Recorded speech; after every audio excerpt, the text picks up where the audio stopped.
to vacate the other two conspiracy counts. Thank you. Thank you. Counsel. Yes, Your Honor, good morning. Firstly, I'll just note that I think that the defense's supplemental authority is once again asking the court for the same relief that the court has already denied. It's my understanding, Your Honor, from our last hearing, and the court obviously can correct me if I'm wrong, but the court indicated that at least one of the conspiracy to commit tampering with physical evidence charges would stand. The issue was whether there was one agreement to tamper with evidence or multiple agreements, as I understood the court's ruling from April 10th. So my objection is essentially that they are asking for relief that has already been denied. Now, whether or not the law of the case doctrine to coordinate judges, I have not been provided with a case that stands for that proposition, but I'll note that the defense did not file a motion for reconsideration. So if we're going to get technical, there was never a motion reconsideration filed, so the court can deny this motion on that basis. But I'll just note, Your Honor, that under Ellison, it's very clear the factors that this court has to apply when the defense indicates that that case is irrelevant, but that the hearsay cases that they cited somehow are controlling. I'm flummoxed by that argument because it's readily apparent, Your Honor, from our case law, if you look at Ellison, you look at Brown and some of the other cases that have addressed this issue, that the factors which are laid out in Ellison, which incidentally come from the Second Circuit case law, are controlling for determining whether or not there can be multiple conspiracies.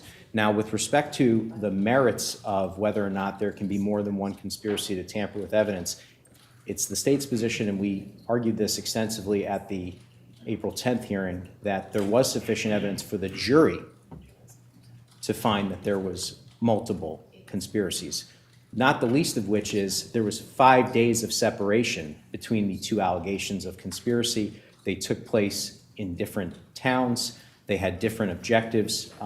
One was to clean the vehicle at a car wash. The other was to dispose of clothing and other potential instruments such as zip ties and things like that in the Hartford area, etc. So I don't want to rehash the argument that I made on April 10th, but I would ask the court to deny the defense's motion again. Thank you. The court gave counsel an indication as to what its preliminary views were on the charging of 3 conspiracies, 1 count of conspiracy to commit murder and 2 counts of conspiracy to tamper with physical evidence. The court will now elaborate on its preliminary view. In United States versus Jurgensen, that's a 2019 trial case in the Northern District of New York. The court held that acts of concealment that are undertaken for the purpose only of covering up the criminal conspiracy after its central objectives are completed do not extend the duration of the conspiracy. In other words, the original conspiracy does not contemplate every act that is subsequent for which there is an agreement. Now, that case cites Grunewald versus United States, the United States Supreme Court case, 353 U.S. 391 at 405, a 1957 case. Now, this court finds that there can be a conviction on only 1 count of conspiracy to commit tampering with physical evidence because each incident of tampering follows only 1 unlawful agreement. State versus Lee, a Connecticut Supreme Court case, 325 Connecticut 339 at 343, a 2017 case, the Supreme Court held that the proper remedy when a defendant is convicted of 2 counts of conspiracy arising from the same unlawful agreement in violation of double jeopardy is a vacator of one of those conspiracy convictions. Therefore, this court vacates the conviction on count 4 of the information, conspiracy to commit tampering with physical evidence. The remaining conspiracy counts are conspiracy to commit murder and 1 count of conspiracy to tamper with physical evidence. And the court does not find persuasive the argument that a conviction on conspiracy to commit murder and conspiracy to tamper with physical evidence violates double jeopardy. The double jeopardy clause of the United States Constitution contemplates three general categories: a subsequent conviction after, rather a subsequent acquittal, and then a retrial on the same facts, a conviction and then a retrial on the same facts, or multiple punishments for the same offense. This case contemplates multiple punishments for the same offense because the court has determined that only one conspiracy to commit tampering with physical evidence can stand. The central purposes of the murder conspiracy concluded with the death of Jennifer Dulos. The conspiracy to conceal evidence of the murder is a separate conspiracy. Judge, I'm sorry. Just to button up the record, Your Honor, may the state, pursuant to Connecticut General Statutes 5496, just ask for permission to appeal the court's ruling. I'm not saying we're going to, but just to button up the record so no one says we didn't ask. Yes. Thank you. Moving to the pre-sentence investigation report, before we return to counsel, the court notes that there are at least two matters that the court has to address. On the second page, the charges of the case, the Office of Adult Probation includes the following statute: 53A-48, 53A rather -48, and 53A-54A, and indicates that the penalty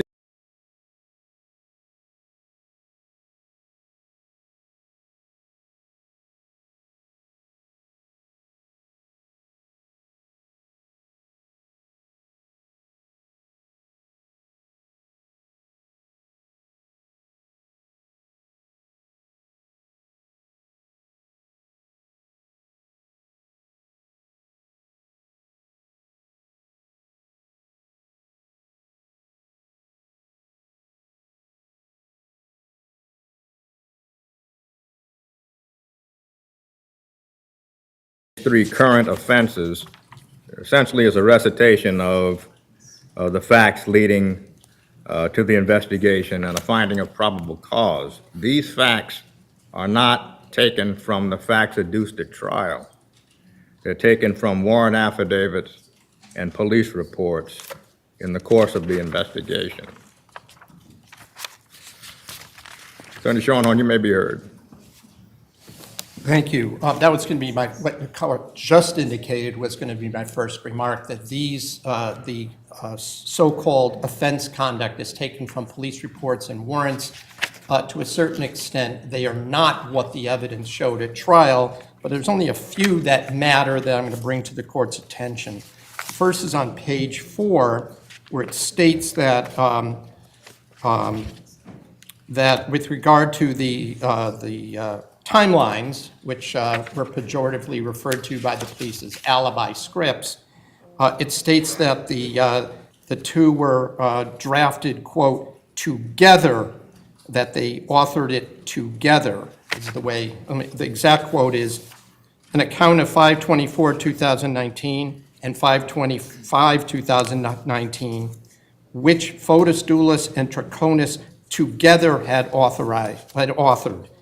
I'll just submit that the only evidence at trial was that they were done separately, that the first time Mr. Troconis saw the version that Mr. Dulos prepared was during the interview. So it asks that that be corrected, because it's not the evidence that was either presented or came from the remarks of Mr. Troconis during the interview. The other portion, which was of some discussion and cross-examination made clear, is on page 6. And again, this was from the police warrant. It stated that Mr. Troconis stated that the paper towel that was handed to her by Mr. Dulos. It says, quote, here it says, it was brown in color and did not smell like coffee, quote unquote. The undisputed evidence is that she says, I didn't smell it. And in the video, she indicates by pulling it up that she never even smelled. She was handed it and placed it in a garbage bag. So again, that was something that was, I argued even was misleading in a motion to dismiss or a motion to suppress. But in any event, it shouldn't be in here because it's not what the testimony was at trial. I also am not certain at the last sentence on the bottom page 6 into the top of page 7, it states that the timing that Ms. Troconis, quote, provided to investigators was not corroborated by the cellular data of Troconis and Fotis' cell phone. Well, first of all, Ms. Troconis' cell phone data was not introduced during the trial, but even from the motions to suppress where it was raised and Mr. Dulos' cell phone, it did corroborate what she said about going back and forth between 80 Mountain Spring Road and 4 Jefferson Crossing. So I don't even know where that statement comes from. It might be in one of the reports, but I indicate that's contrary to what the evidence was at trial. On page 7, in the paragraph, the third paragraph, the one that begins with the word detectives, it states here that that detectives reported that on 5/29/2019, Fotis, Dulos, and Troconis together shuttled Gumieni's Toyota Tacoma pickup to Russell Speeder's car wash. That is, again, the opposite of what the testimony and the evidence showed. What the most one could say is Mr. Dulos drove the Tacoma and Mr. Dulos drove the Tacoma and Ms. Troconis drove a Yukon vehicle, followed, and that Mr. Dulos brought the vehicle into the car wash and paid for the car wash, and Ms. Troconis and Mr. Dulos went to see the lawyer. There was an appointment with Ms. Troconis' lawyer. It was the first appointment in Westport with Attorney Bowman. So I submit that that statement, again, is inaccurate, and I ask that it be corrected.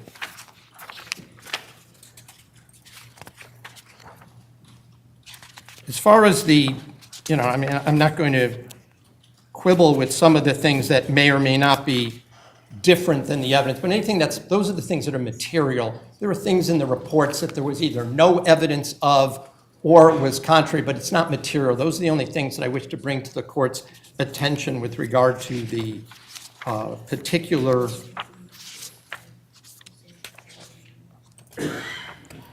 statements in the report, since this becomes part of the permanent record and follows with Ms. Troconis. So I ask that those changes be made. If I could just have one moment, I just want to make sure that I don't have anything else that I need to bring up.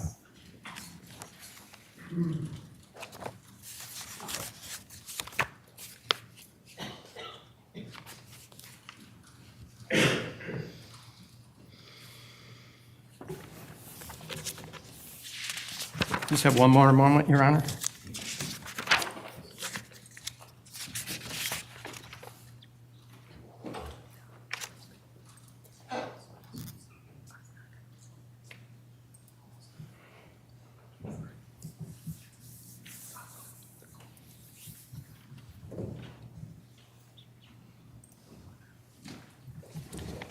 There is one other matter, and that was also of some evidence, and in fact, it was played for the jury. And I believe it was Detective Kimball admitted it was incorrect. It states here on page 6 in that same third paragraph that begins detectives, in the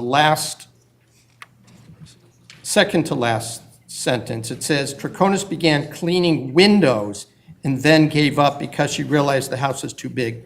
That was made clear that was a false statement. That was, or at least it was inaccurate, and Mr. Kimball admitted that it was. We played that portion for him, and she never said that. That was something they asked her, and she said, that's not true. They said, well, we have it on tape, and they played a portion, and that portion did not include that statement. So I believe that should also be removed. The fact that she was cleaning, but I think the part about windows, because that was never said, and therefore it's inaccurate to put it in here. That's it. Thank you. Again, the caveat is that the reports that were generated during the course of the investigation and the warrant affidavits, the warrants themselves, served as the fountain for which much of the offense conduct is recited. However, the summary and recommendations somewhat, this court believes in large part, mitigates some of what counsel has indicated. According to the Office of Adult Probation, members of which did not attend the trial. The court is reading from the summary and recommendations. The extent of her role in the instant offense is not fully clear. That's from the Office of Adult Probation, which did not attend the trial. So if there are any corrections that have to be made, the corrections are noted as a record, but it would not change that ultimate view by the Office of Adult Probation. Are we ready to proceed, Attorney Manning? We are, Your Honor.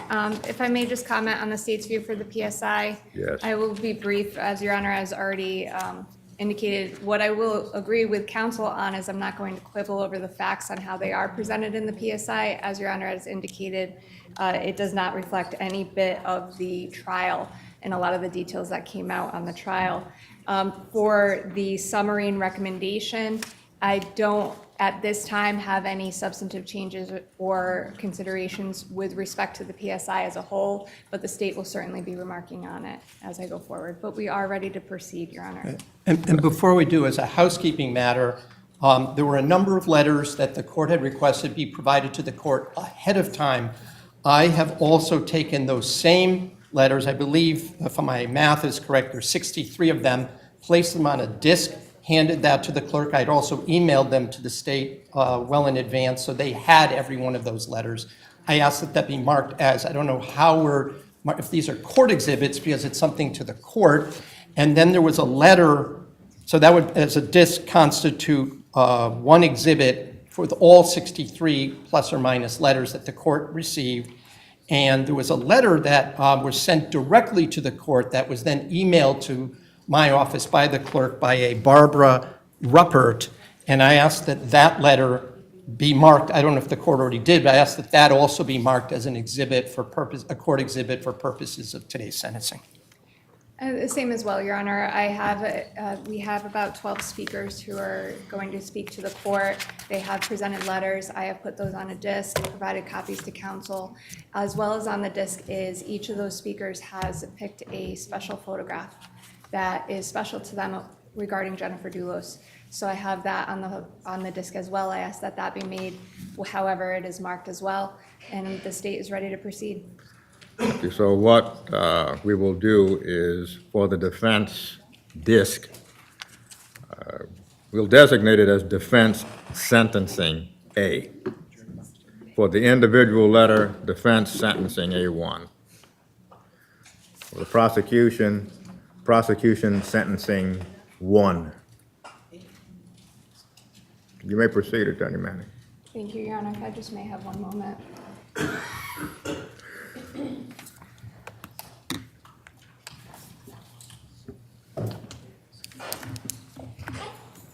Your Honor, Michelle Troconis stands before this court after being found guilty by a jury of her peers to the charge of conspiracy to commit murder of Jennifer Dulos, tampering and conspiracy to commit tampering for disposing of evidence in Hartford on May 24th, 2019, and tampering and the conspiracy to commit tampering for destroying evidence in the Toyota Tacoma on May 29, 2019 at Russell Speeders in Avon.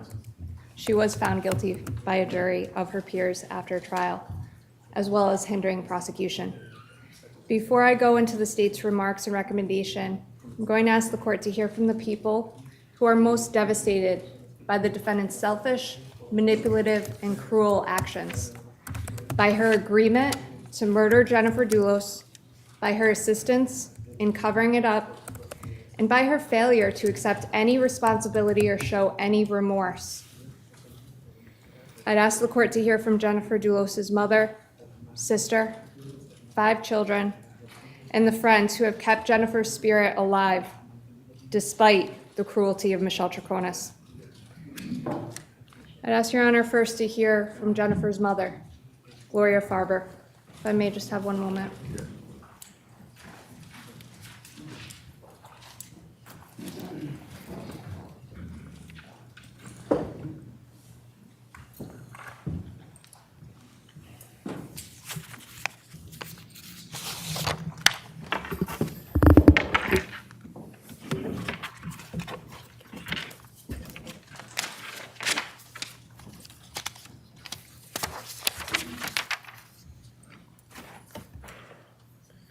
Good morning. Good morning. Thank you, Judge Randolph, for giving me the opportunity to speak about my daughter, Jennifer Rebecca Dulos. When Jennifer did not answer calls, texts, did not go to a scheduled doctor's appointment on May 24th, 2019, the day Jennifer disappeared, I knew something terrible had happened. When I learned about how she died, my thoughts turned to my wonderful daughter, Jennifer, who only wanted to give and to get love and to be a loving mother. She lived in fear for her life and fear that her husband might abduct her children. I thought of how to help my grandchildren when they learned how their mother died. How could I help them and myself cope with the unthinkable? My strength came from needing to cope. My purpose was clear: to be there for my grandchildren and for my daughter, Melissa. My daughter and Jennifer's loyal friends thought it was important to honor Jennifer. We organized a ceremony at Temple Emmanuel in November of 2019, inviting people near and dear to her, family and friends. Knowing songs that Jennifer loved, we asked a pianist and a woman singer to sing her favorite songs.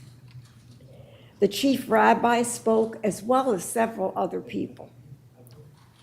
Then we had a reception at the Harmony Club, where we had brunch and more music, and I recited the words of a song that inspired my husband and I to find the right name for Jennifer. It starts, Jenny Rebecca, 4 days old. How do you like the world so far? It is a song that was written by Carol Hall. She sent me the lyrics with a note saying, for your Jenny Rebecca. Due to Jennifer's character, she had the ability to connect with a select group of friends to whom she confided and empathized with if they had any issues. These are the friends who have remained with the children. sharing, taking care of their health, education, and encouraging their athletic interests. They're available to hug and love them, and when needed, disciplining them as their mother would have wanted. They have planned vacations, celebrated their birthdays, and name days, providing, when they are couples, male role models who interact with the children as if they were their own sons and daughters.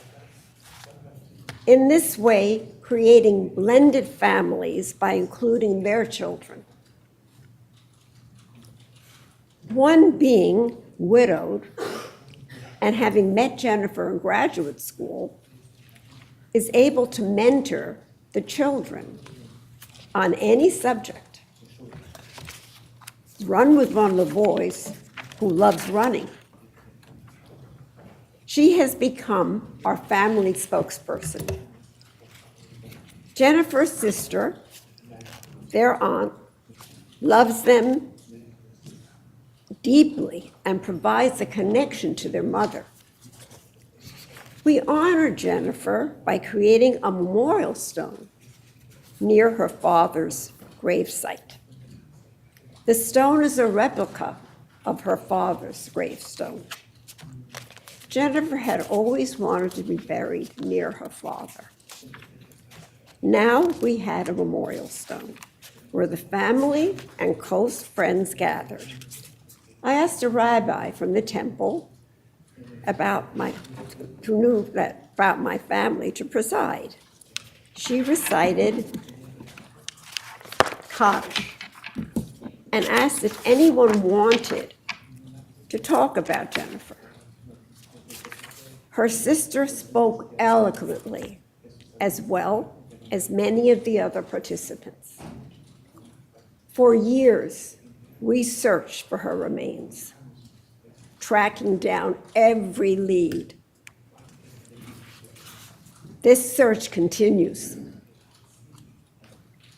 Every year, we honor Jennifer on her birthday, September 27th, 1968. On that day in September, her children, her sister, her friends, and I crossed the street from my apartment and we walked to Central Park, carrying purple balloons, Jennifer's favorite color. We sit on benches and using markers, we write messages to her. Then we let the balloons go and watch as the wind lets them float to the sky. We watch them until the balloons disappear. Jennifer filled her children with love, wisdom, and humor. Jennifer would have been very proud of her children's accomplishments. They will always have their memories of her, as do I. Thank you. Thank you.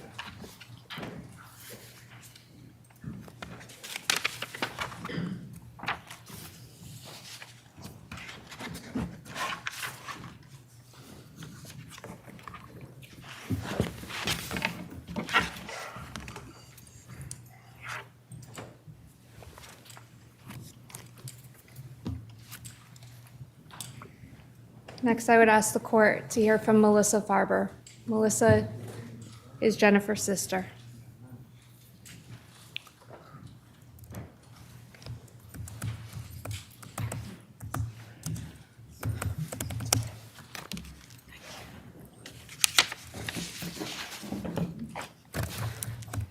Good morning, Judge. Good morning. Thank you for giving me the opportunity to speak about my sister, Jennifer Farber Dulos. On Christmas Day of 2018, my mother and I were visiting Jennifer and her 5 children. When her children were out of the room, Jennifer mentioned that Michelle and Fotis were engaging in some type of fraud. She was extremely concerned about this. At 8:45 on the morning of May 24th, 2019, I awoke with a startle. I did not realize at this time that my sister Jennifer's life was ending. But there was something in me that was shaken to the core. At 10:04 a.m., I sent Jennifer a text in which I told her about my recent trip to Florida to visit our Uncle Jerry. In that same text, I wished her a happy Memorial Day weekend, but I never received a response. By the end of the day, my sister had become a missing person. I loved Jennifer since the day she was born. I remember holding her when she got home from the hospital. I was so proud to have such a beautiful and precious baby sister. And as the years went by, my pride in Jennifer grew stronger. She grew up to be a talented writer and a beautiful person.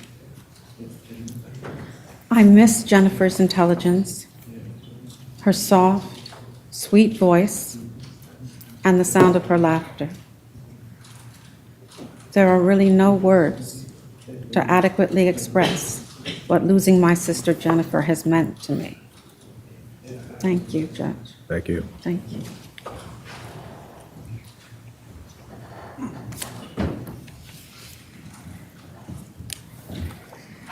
Next, I would ask the court to hear from Petros.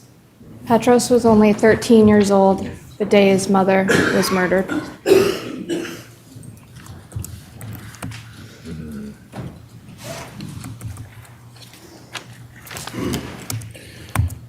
Good morning, Your Honor. I am Jennifer's eldest son. The defendant's actions in conspiring to murder my mother have had irreparable effects on my life, many that I'm still figuring out each and every day. I've been left with a hole inside of me that I know I will never be able to fill. Losing my mother tore me from the joyful innocence of my youth and made me confront the horrors of the world at an early age. Sorry, the interpreter will have to ask the gentleman to speak a little slow. My mother was everything to me.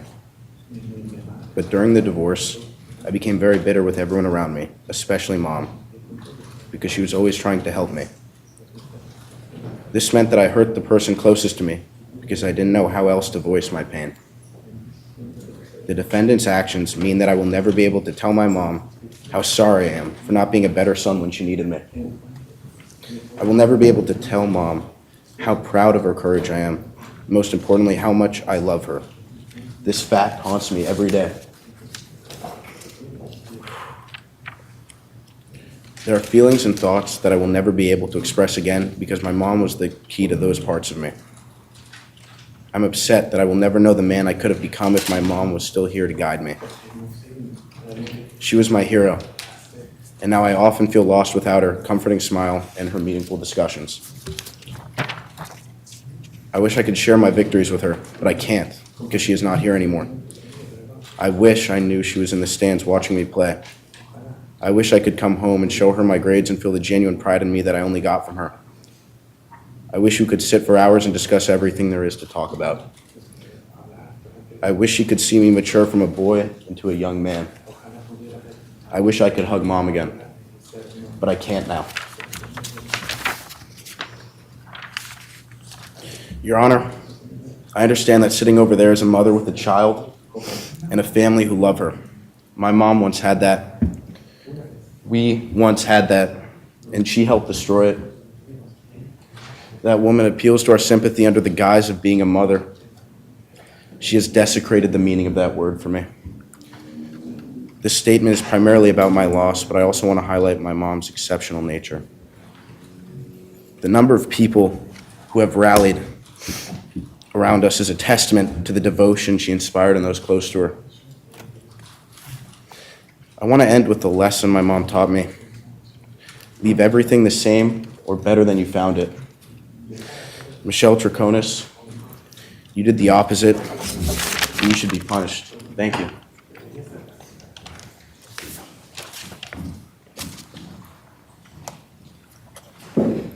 Thank you, Your Honor. I'm going to ask the court now to hear from Kiki Davis. Ms. Davis was a close friend of Jennifer's, her lifelong friend.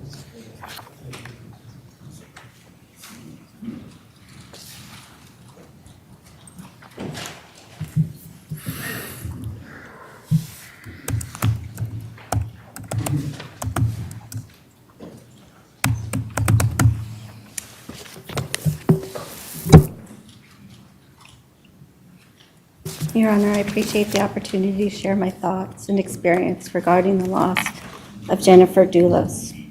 I hope the photos here today will give you a visual sense of her kindness, gentle nature, humor, and genuine love for her family and friends. And our words will reach deep and convey our loss. In 1973, I started first grade in Brooklyn and was very fortunate to be in class with Jennifer. She and I became best friends, which over the next 46 years even grew closer to a sisterhood. When Jennifer filed for divorce and was fighting for custody of her children, our friendship grew even deeper. I reminded her often that we were family and that I'd always be there for her. On one occasion, she asked if she could include me and her children as her children's guardian in her will. At that time, I thought it was a smart, practical decision, and of course promised to care and love for them as my own. I'm grateful we had this conversation as it has guided me through the years together. The loss of Jennifer has greatly impacted my and my family's lives. We went from 5 to 10 in our hearts, and even larger if you include Lauren, Laurel, Carrie, Caroline, Melissa, and Gloria. We have learned our hearts are capable of so much love. It has also been a real test to my family's strength.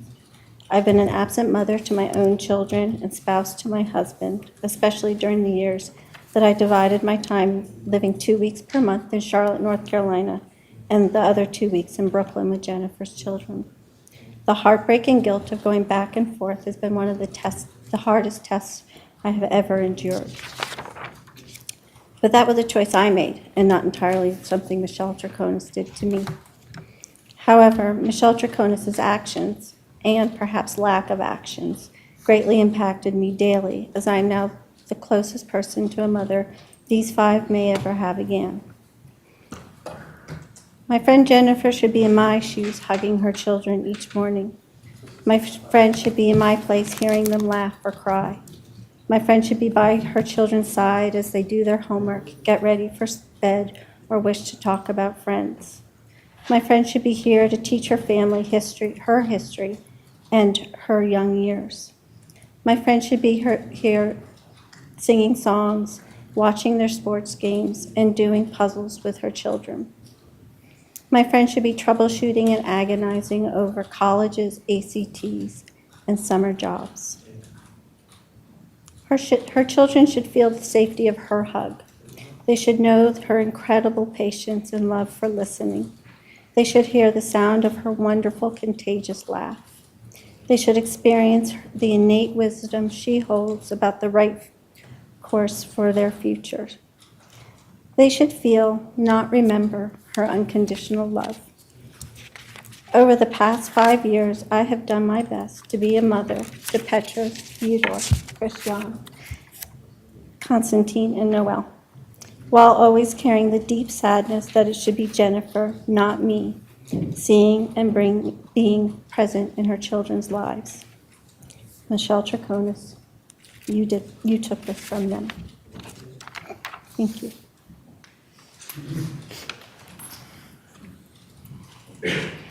Your Honor, I'd ask you to hear next from Theodore. Theodore is Jennifer's son, and he was 13 when his mother was taken from him.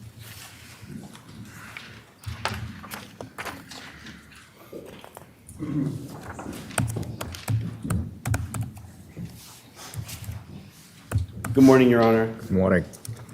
My mother was the best mom I could ever ask for. She loved me and my siblings unconditionally. She was the brightest light, a shining star, the most unselfish person you would have ever met. At the time, I did not really know all that she was doing. But looking back at it, it was truly incredible. Taking care of 5 young children, dealing with divorce court, checking in on her mother, and trying to stand tall against the evil working to bring her down. My life now is nothing like it used to be. I no longer have my mother, my hero. I'll never talk to her again. I'll never do my homework with her again. I'll never ask her for advice again. I'll never go on an errand with her again. She will never see me graduate high school. She will never see me graduate college. She'll never see me get married. These are just a few things, and they go for my 4 siblings as well. Michelle, I will speak to you in English because that's the language we've always communicated in. Michelle, imagine this. You wake up tomorrow and your daughter is gone and you will never see her again. Gloria Farber lived this nightmare on May 24th, 2019. What if it was not your daughter, but your sister Daniela, gone without a trace? Melissa Farber went through this on May 24th, 2019. What about if you woke up tomorrow and your dear friend Petu was gone and you would never see her again? Kiki, Laurel, Carrie, Caroline, and Lauren, to name a few, experienced that terror on May 24th, 2019. What if you woke up to the news that you would never see your mother again? My 4 siblings and I experienced that life-crushing loss on May 24th, 2019. 5 kids lost their mother. Michelle, you caused this damage.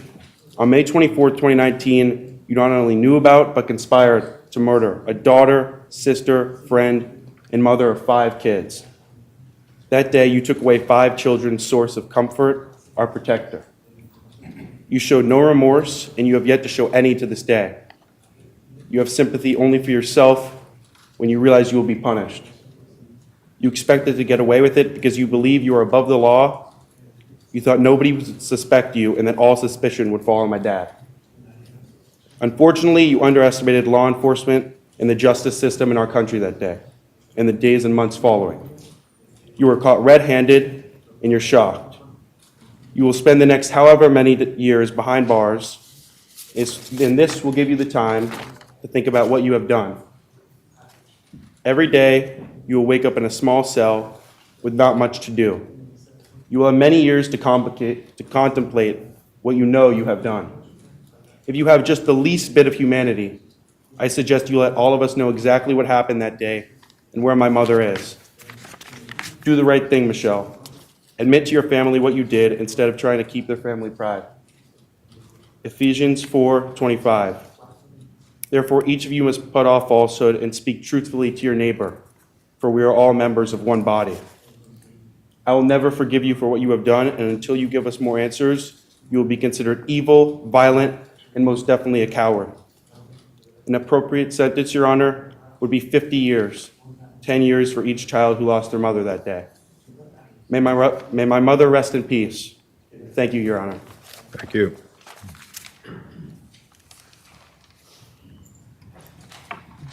I'd ask Your Honor next to hear from Laurel Watts. Laurel has been Jennifer's friend since childhood and is now a caregiver to her children.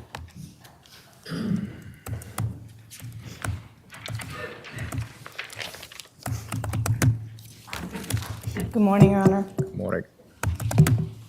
This is my friend Jenny at 20 on my roof in Brooklyn, the summer we lived together. Jenny Farber was my friend for 46 years, from when we were 4 to when we were 50, from community nursery school to middle school math class to Brown University.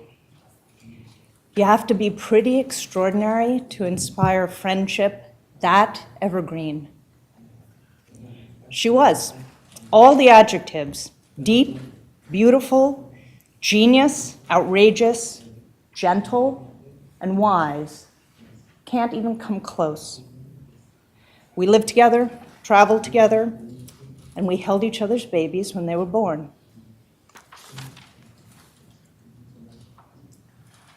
And I am lonely for Jennifer every day.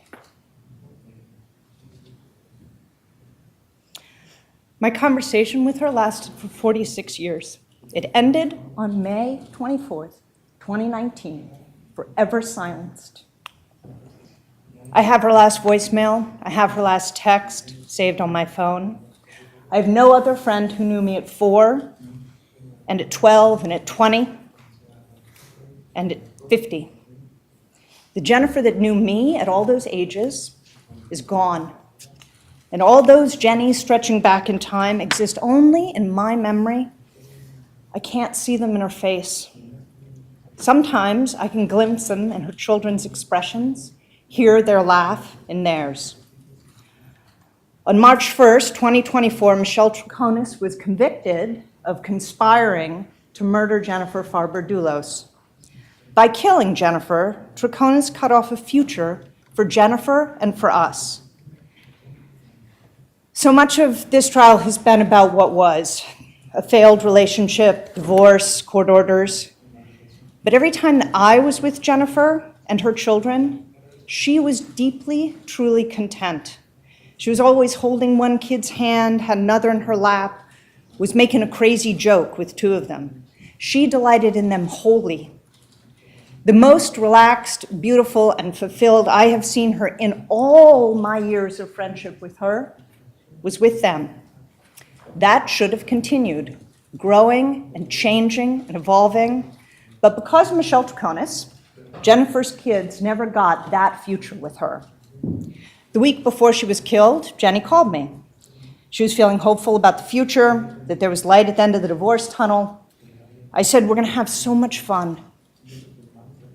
You're going to find someone to love who loves you. You're going to be free. But because Michelle Troconis, Jennifer never got that future, and I never got that time with her. By killing Jennifer, Michelle Troconis shattered Jennifer's family. I have spent every day for the past 5 years numb with grief and raging with anger, working with these extraordinary people to piece this family together. We are a patched, wobbling, defiant, and loving thing. At the same time, I have struggled to protect my family from the fallout and the grief, my neglect, and my anger.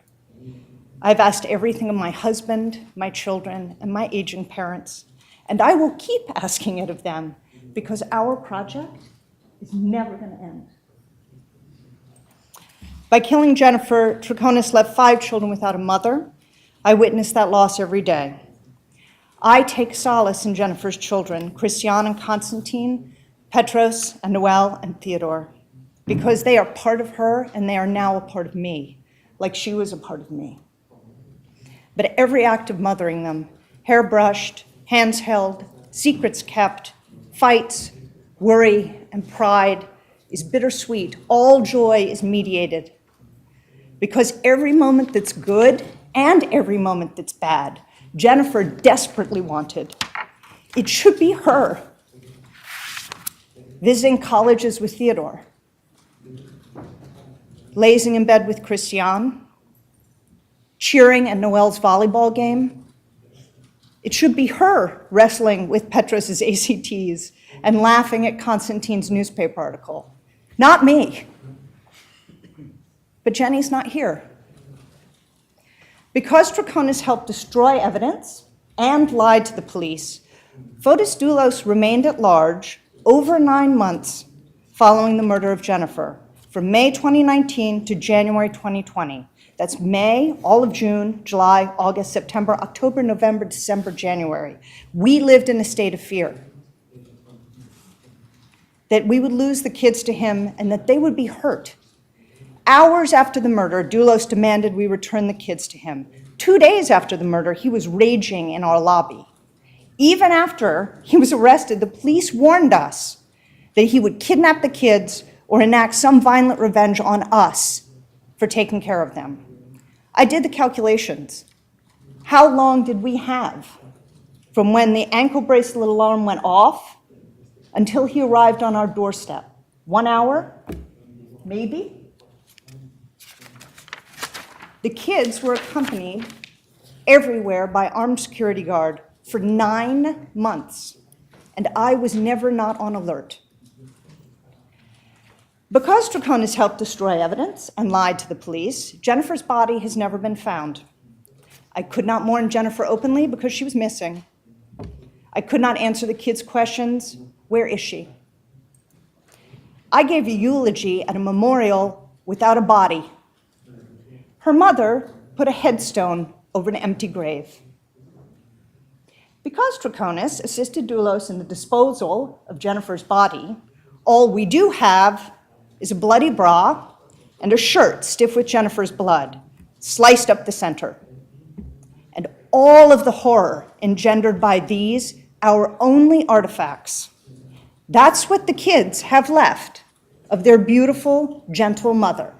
And that's what I have left of my friend.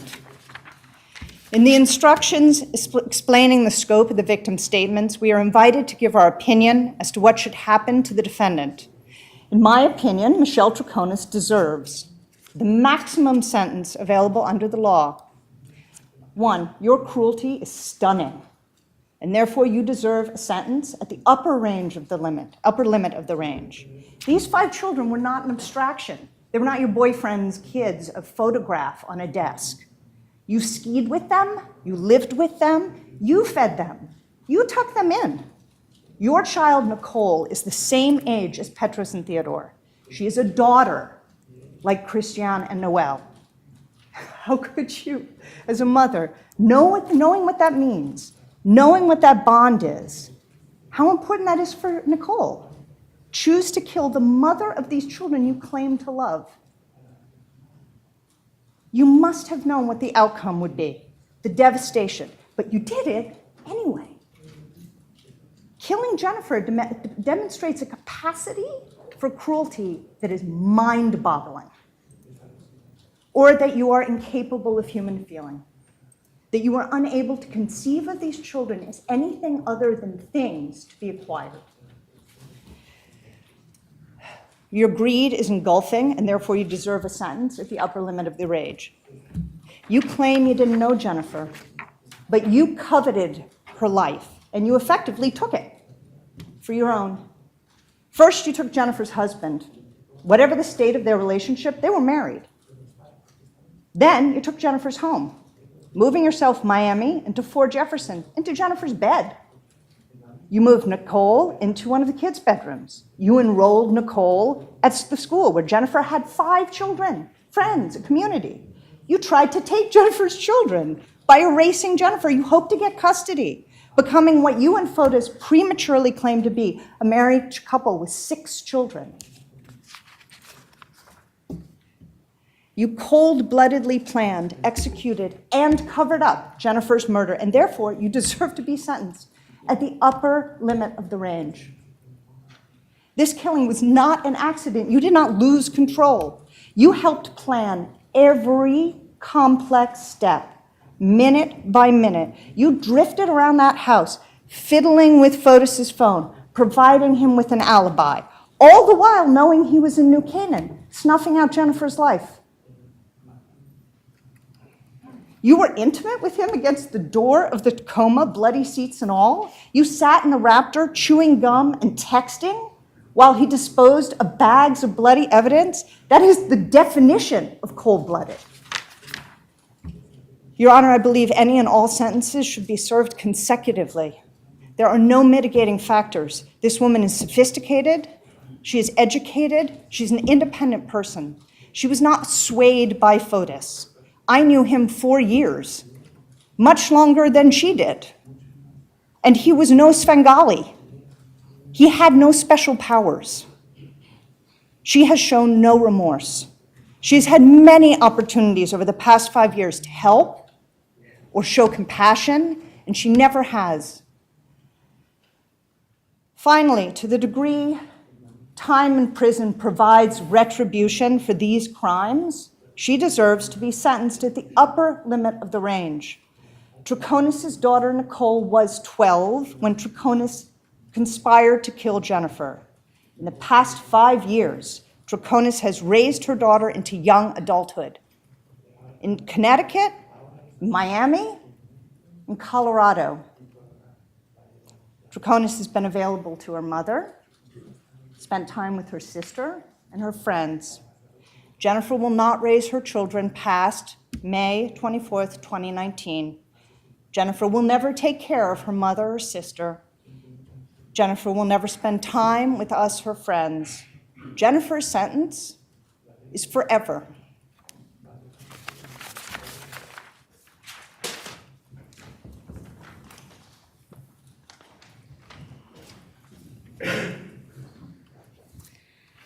Thank you, Your Honor. I would ask the court to hear next from Christiane. Christiane is Jennifer's daughter. She was 10. the day her mother was murdered. Good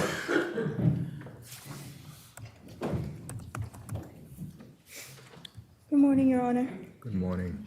The first time I met Michelle, we were water skiing in Miami. I'd heard that she was my dad's friend, and that was all I ever thought was relevant to know. The next time she came into my life was when we left Farmington with my mom. I don't remember it very well, but I didn't know we were leaving Fort Jefferson for good. When my mom told us we were going to New York, I expected just another visit to my grandma's house. And the pictures of the house we were moving into began to be shown, and talk of Dad's cheating slipped from adults' mouths and spread to me. I was confused. My dad, the person who I looked up to, was doing something awful, and it was with Michelle. Michelle, the woman I had not given a thought to since I had last seen her. Our lives completely changed from then on. We were living in New Canaan and getting enrolled in New Canaan Country School. I remember talking to my dad on one of our visits. I asked him something like, "Why did you cheat on Mom? I thought you said cheating was bad." He answered, "When you really love somebody, sometimes you can't wait." It occurred to me then that the person Dad really loved was no longer my mom. It was Michelle. Michelle, the one who was moving into my house, sleeping on my mom's side of the bed. It occurred to me then that this affair was why my mom took us and left, why she cried at night, and why we were no longer a family. From then on, Michelle was a part of my life with my dad. Later on, my dad told us that Michelle was not allowed to be around us anymore, and that if we wanted to keep seeing her, we could not tell Mom that Michelle was at our visits. I cared, almost more than anything, about keeping my dad happy and proud, so when my mom asked me if Michelle was at our visits, I lied. I stood in her bathroom, just my mom and me, looked at her and said, "No, she is not at our visits." Not because I wanted to keep seeing Michelle, but because I knew Dad wanted to. Mom found out that we lied, and soon Dad's visits became shorter and shorter until it was once a week with the supervisor. Michelle's presence in our lives, even before May 24th, was overwhelming and invasive.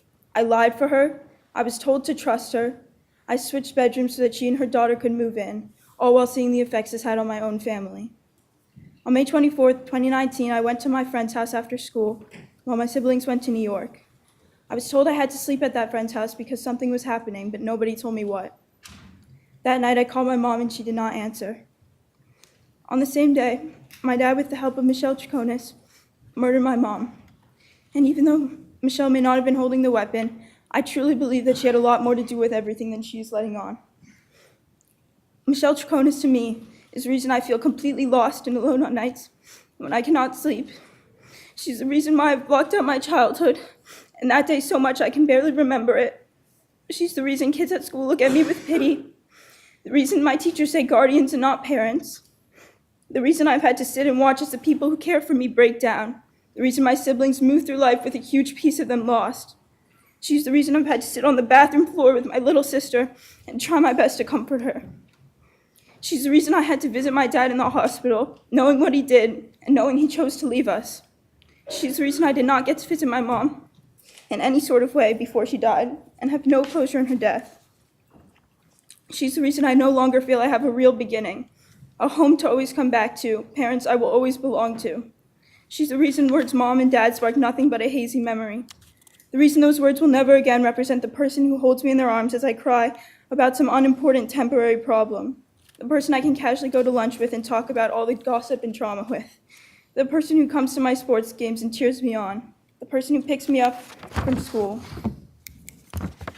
Mom and dad are words that only bring trauma and grief. I will never again share those simple moments that mean everything. Now, the only time I can feel my mom's presence is through memories. I listen to my grandma tell me about my mom when she was my age. Her friends share stories of her life. All of this is bittersweet. I hold on to these moments of her life knowing it should be her telling me these stories. I read her own writings where she talks about motherhood and of the future she never got to experience. Our teenage moments that she predicts she never got to live through. And now I'm coming to a point in my life when I'm starting to understand the full person she was. I only knew her as my mom. I'm now discovering who she was as a child, a teenager, a young adult, by myself. She should be sitting here and doing it alongside me. Michelle Troconis is the reason I've had to wake up every single day since May 24th, 2019, and ignore the first 10 years of my life because I cannot even begin to process everything. For that and everything else I've said, Michelle deserves a maximum time in jail. Thank you. Thank you.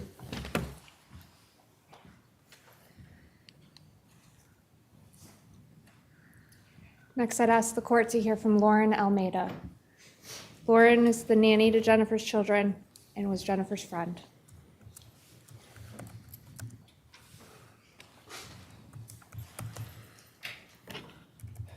Your Honor, thank you for letting me speak today. This is a photo of Jennifer on her 50th birthday. We all celebrated together. It's also her last birthday that we all celebrated together. I first met Jennifer in 2012 when she had 5 small kids and I was 21 in my senior year of college. I started babysitting for Jennifer once a week, but then that grew to seeing Jennifer and her kids almost 6 days a week. From the beginning, I was never just their nanny.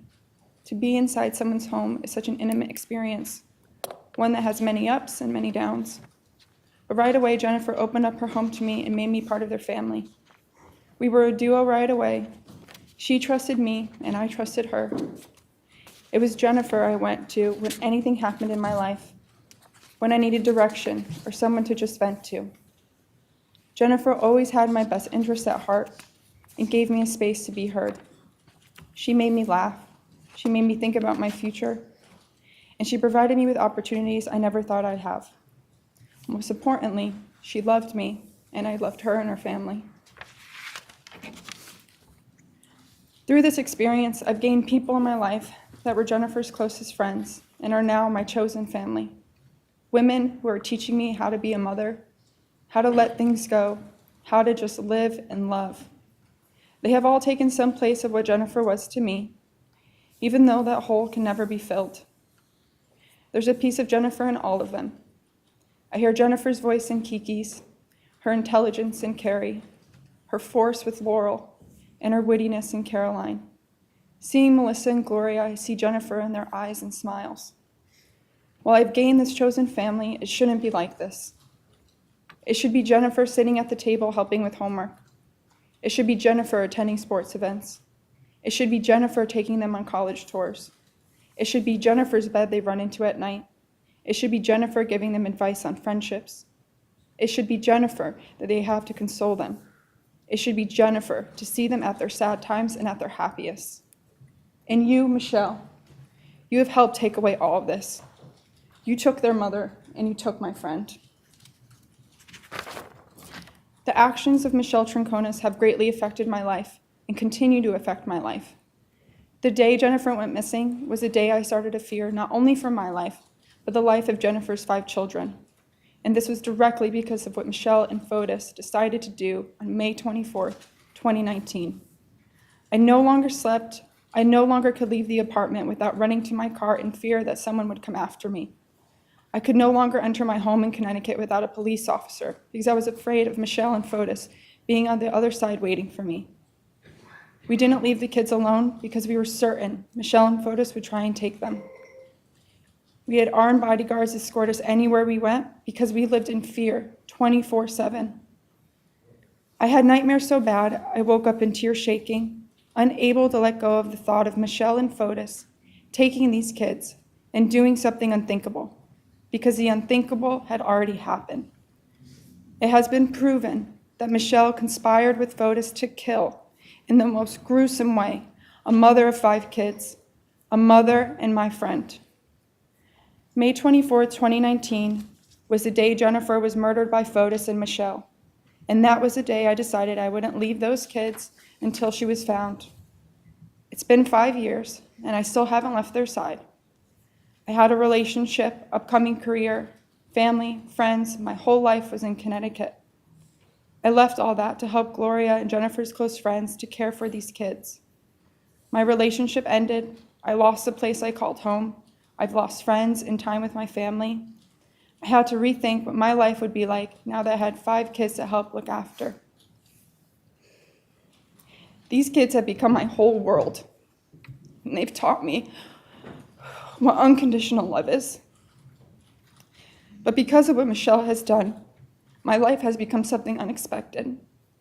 I put my own goals in life on hold. My desire to have my own children has been paused.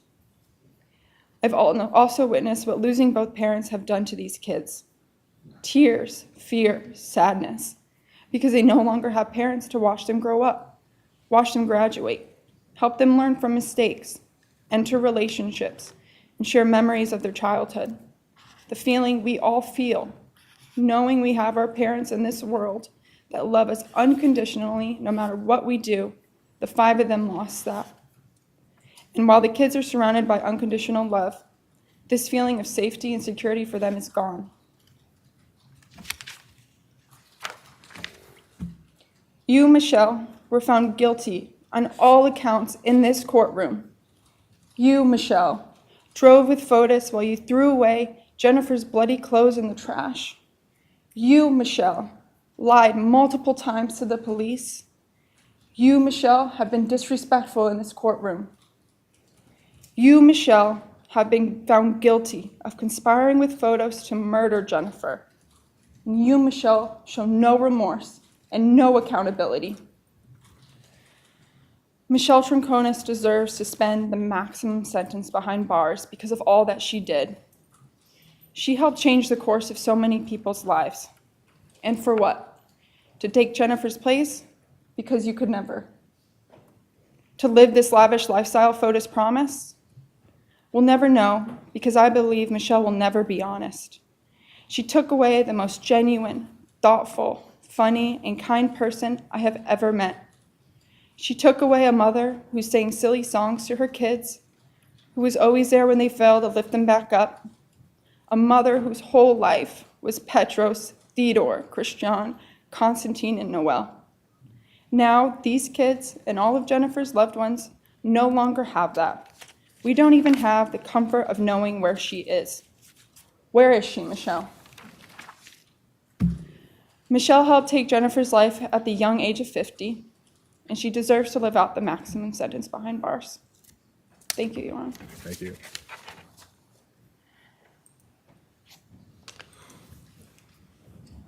Your Honor, I would ask the court to hear next from Constantine. Constantine was Jennifer's son, and he was 10 years old when his mother was murdered.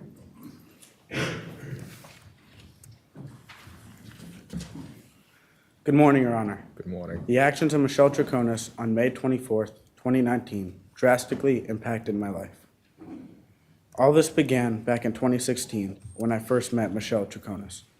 I remember that my dad developed a new poisonous personality while she was around. Michelle's careless behavior led to their affair, cheating on a wonderful mother who had done nothing wrong. A family living on the opposite side of the country. Michelle was the absolute last thing my family needed. Throughout the divorce, when we had visitation with my dad, the court ordered that Michelle was not to be present. However, she insisted that we did see her. She insisted on making our family normal. She put pressure on my dad to get the divorce over. She made it clear to my dad that they had to do something. She conspired to commit murder. She conspired to commit tampering with physical evidence. She tampered with physical evidence. She hindered prosecution. She has shown no remorse. She has not cooperated. She attempted to frame Pavel, an innocent and kind man. Jennifer, my mother, was a caring mother of 5 children, a loyal friend and sister, a lovely daughter. My mom always had a dream to be grandmother, forgetting the names of our many children. She will not have that. Taking away a nurturing mother at such a young age is not something you, the court, can take lightly. I can't go home to my mom and talk to her about my school day. I can't listen in on any of her stories. I can't crawl into her bed late at night. I can't learn things from her, like when she taught me how to tie my shoelace the proper way. She was my favorite person in the world, my role model. She is still somewhere in my heart. However, I will never be the same person as I was in Connecticut. All this loss is because of Michelle Troconis. I think she should serve the maximum sentence possible. In the end, however, your decision and my statement are not about me or Michelle. This is about serving justice for my mother, Jennifer Dulos. Thank you for your time. Thank you. Next, I'd ask the court to hear from Caroline Buckley. Caroline is a longtime friend of Jennifer and caregiver now to the children as well.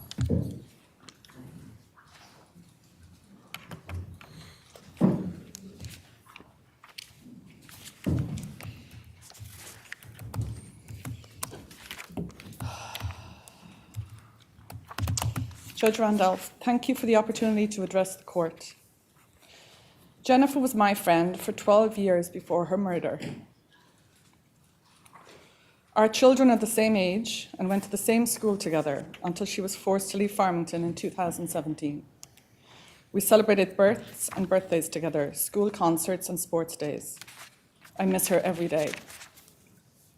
In 2017, when Jennifer found out about Michelle Troconis, such was her fear of Fotis that she planned her escape. She hid her belongings at my house before she fled.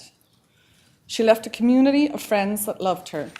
She left a school that her children loved and that the defendant subsequently enrolled her daughter in.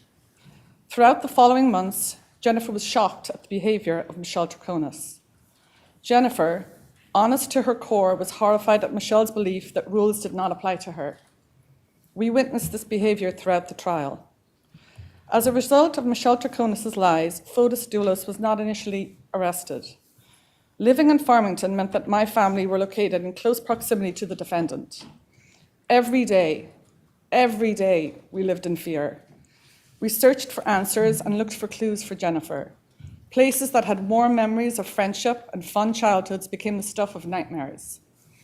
On a practical level, in May 2019, it became clear that Jennifer's house and belongings in New Canaan needed to be tended to. Documents relating to her children within days of her murder needed to be retrieved from that house. So 7 days later, I went into that house. I remember the 5 fish swimming in their bowls, the kitchen with balloons left over from a celebration scattered about the fingerprint dust and bloodstains. Going into that garage where my lovely friend met the end of her existence is something that will haunt me for the rest of my life. It was devastating to witness the evidence of suffering and unimaginable fear and pain Jennifer endured in her final moments. Michelle Troconis' actions on May 24th and beyond have had heart-crushing implications for her children, Petros, Theodore, Christian, Constantine, and Noel. Throughout our friendship, we talked of our hopes and dreams for our children. Every day since their mother's murder, I have watched these dreams take shape, but they are a little duller without her bright light, and they will always be that way because of the actions and very clear inaction of Michelle Troconis. Since May 24th, 2019, I have thought about Jennifer every day. I would be going through my normal day and inevitably be stopped in my tracks by the reminder that this happened to all of us. My husband, my children, my siblings, my mom. While I am grateful for the family we have created, the reality that this murder has taken place shocks me every day to my core, and I still find it hard to fathom that Jennifer is gone. I am left to navigate a world forever changed by the cruelty of the defendant's actions. The brutality of Jennifer's death haunts me, leaving me with questions that will never be answered and wounds that will never fully heal. I miss my friend deeply. Her generosity of spirit, her optimism in human nature, her firm belief in her children, and her fierce enthusiasm for life. Our life will never be the same. Michelle, you know what your actions have affected families, not just in Connecticut, not just in the USA, but across the world. Your decision in 2016 when you met Fotis was yours alone. You could have walked away, you chose not to. You chose to get involved with a married father of 5. You chose to move to Connecticut. Know that we see you. We saw you then, and we see you now for what you are. There is no doubt in my mind that you should spend the rest of your life in jail for your actions. Thank you, Your Honor.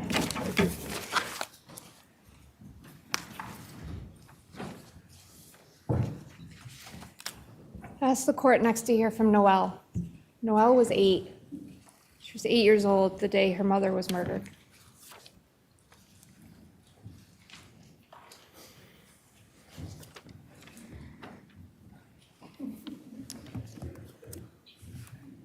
Your Honor, Michelle Troconis and her actions have affected my life in many ways. I've now lost the 2 people I've loved most in this world. My mom will now never get to see me or my siblings grow up, something I had known she had always wanted. I'm now growing up without my mother. This is something no child should ever have to do. Her life was cut short, and Michelle was a contributor. Finding closure is impossible, considering Michelle never gave any information about where my mother is and what actually happened on May 24th, 2019. Because of that day, I constantly feel like something worse is bound to happen to the people I love, and it could be my last moments with them at any minute. I remember seeing these stories on the news and thinking they were just simply crazy stories and they would never happen to my family or me. But because it did, I feel scared that it will happen again and again to everyone I love most. Most of all, I feel betrayed by Michelle. I vividly remember her on ski trips when I was scared to sleep at night, or her picking me off my bunk bed because I was scared to go down on my own. And I remember trusting her. I don't understand how she could be so selfish, and it scares me to put my trust in other people now because of Michelle Troconis. She has made my family and me suffer. Because of this, I believe she should serve the consequences of her actions, and I believe she should receive the maximum sentence. Thank you, Your Honor. Thank you.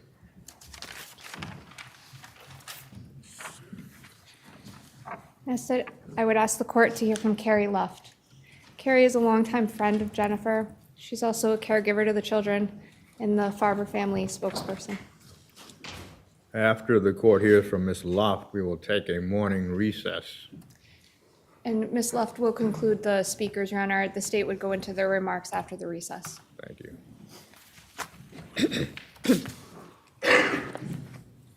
Good morning, Your Honor. Good morning. There's more to writing than just recording the facts. There's what's called fiction, art. Some people can turn their memories, the images that haunt them, into transcendence, freedom almost.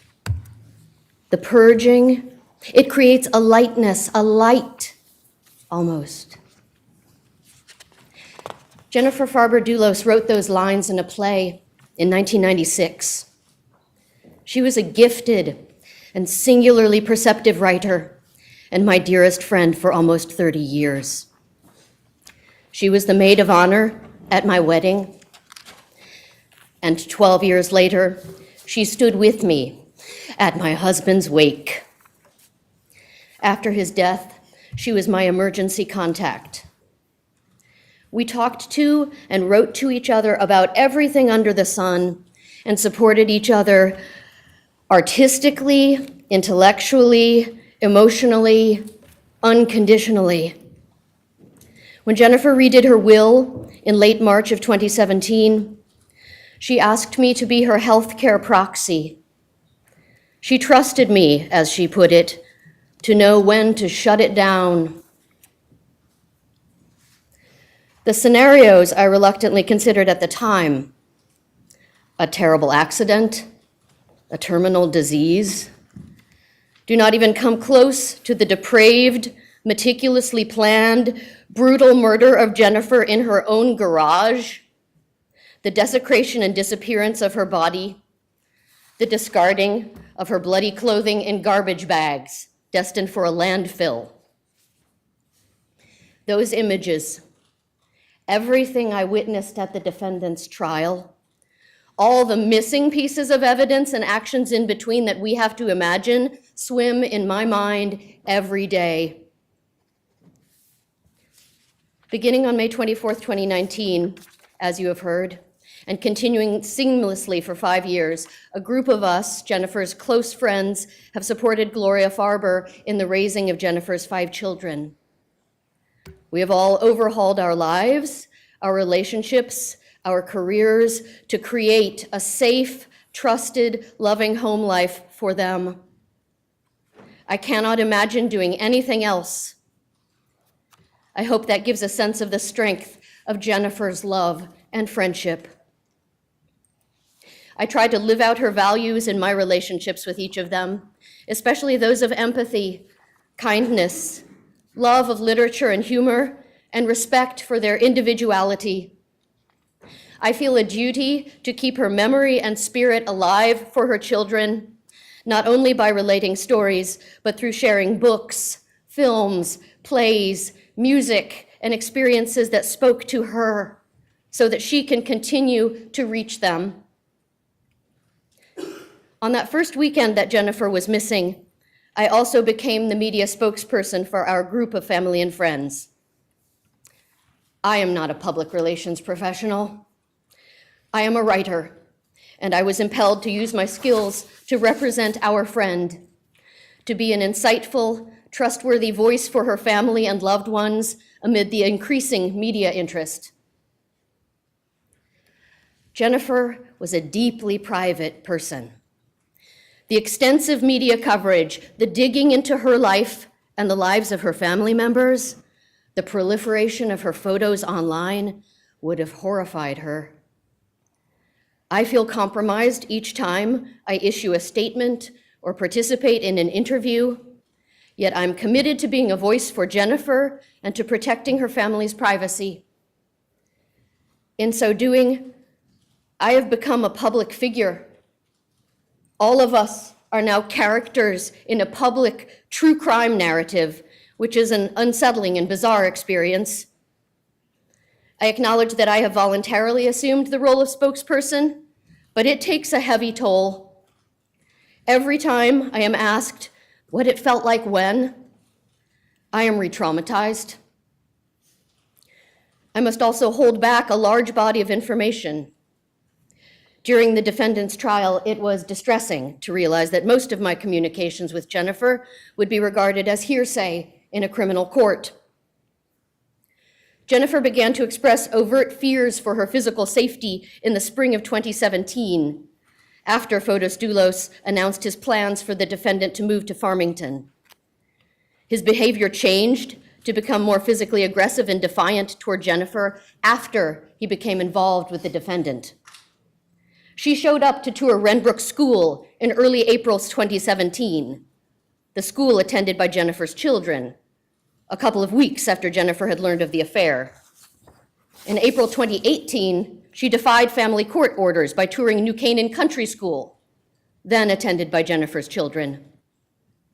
This was not proactive legwork on behalf of her child. These were acts of aggression toward Jennifer. Because this information would not be admissible as evidence, I was not able to stand up for Jennifer to relay her experiences and voice her fears that the defendant was trying to replace her. On May 24th, 2019, the defendant collaborated on the plan to kill Jennifer by transporting, unlocking, and operating her partner's phone while he murdered Jennifer in New Canaan. Then she actively participated in the destruction of evidence, which delayed the murder arrests until January 2020. That delay enabled the introduction of a degrading line of argument and speculation put forth by Fotis Dulos' defense counsel that Jennifer had voluntarily disappeared, abandoning her children. This was slander, suggesting that Jennifer was not only alive, but also deceitful, cunning, and unspeakably callous. The theory was picked up widely in the media, and I had to defend a murder victim in the press, the most conscientious person I have ever known, who was unfailingly devoted to her children and loved them beyond compare. The defendant repeated the theory that Jennifer had run away multiple times in her interviews with the investigators. That was not a coincidence. During the period from June 2019 to January 2020, we, Jennifer's loved ones, were not permitted to acknowledge that she was deceased. As our spokesperson, I had to publicly sustain the fiction that she might be found alive, which was deeply dishonest and felt disrespectful of what Jennifer had endured. We held a memorial for her in secret, tightly managed, fearful that the media would find out and report that the family believed Jennifer was dead. The defendant's refusal to provide any information, even speculative, as to what was done with Jennifer's body is a sustained act of cruelty. We are unable to bury Jennifer or to mourn her properly. I lie awake at night, recreating in my mind the log of actions and locations on May 24th and the days surrounding it, trying to piece together where Jennifer is. For the defendant, Jennifer's murder was not enough. She has continued to disparage and degrade Jennifer over the 5 years following. From her interviews with the investigators in the summer of 2019 to her actions in criminal court in 2024, she has repeatedly insisted that Jennifer was sick. On February 15th, 2024, during the criminal trial proceedings, in this very courtroom, I witnessed the defendant displaying on her laptop in very large type, with the intent that it be readable from a distance, a sealed family court document that was stricken from the record. Earlier that same afternoon, I heard the defendant state aloud in English while walking out during a recess for everyone within earshot to hear, "She was sick," followed by a psychiatric diagnosis. Even at her own trial, at which she did not take the stand, the defendant was using underhanded, provocative methods to espouse Dulos's defense theory. Her continued insistence that Jennifer was sick indicates the following to me. After that discredited document had failed to get them what they wanted in family court, which was custody of the children, the defendant and her partner were still depending on it for their defense, to support the notion that Jennifer had run away. These actions by the defendant occurred weeks after Jennifer's blood-saturated shirt, her brassiere dyed maroon with her own blood, both garments cut down the front, were presented as evidence. I urge you to apply the maximum sentencing to the defendant. She wanted to erase and replace Jennifer Farber Dulos, and she very nearly succeeded. She believes that the rules do not apply to her, whether the protocol of a courtroom or regard for human life. It is she who is deceitful, cunning, and unspeakably callous. When she conspired to murder Jennifer, she gave no thought to the 5 children, young people she knew well and professed to love, who would be torn from their mother and she from them forever.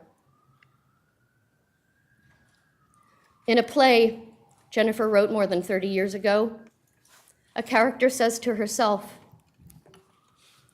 "I have this dream that keeps me going. I go downstairs, and there she is, in a bassinet under the shelves. I reach in, pick her up. She is heavy as I lift her. She opens her eyes. They're brown, like mine, like hers."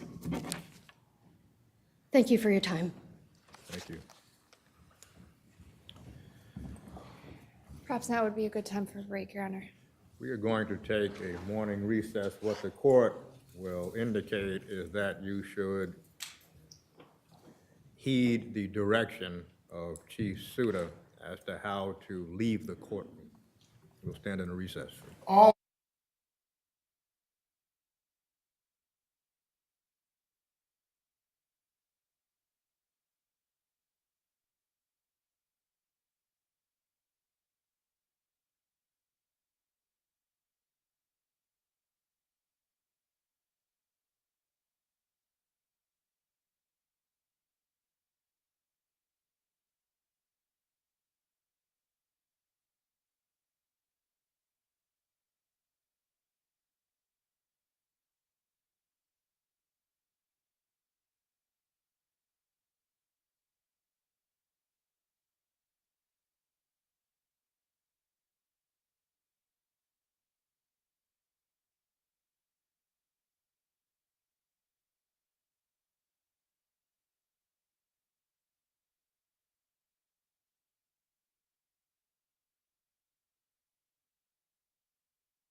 All rise.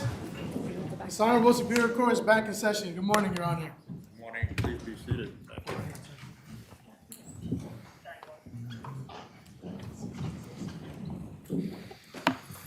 Attorney Manning. Yes, Your Honor, thank you.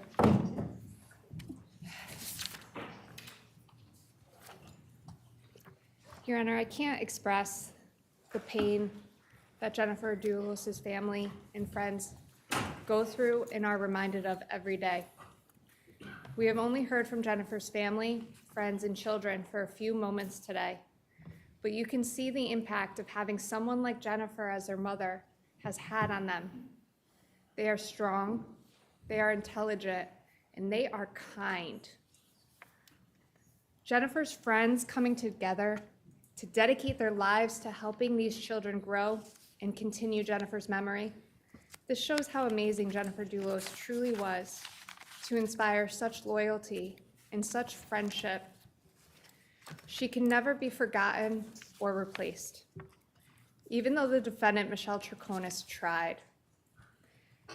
And she tried in the most evil and heinous way by agreeing to commit murder. I mean, think about that.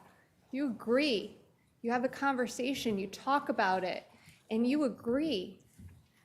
You plan to kill somebody, to take a life.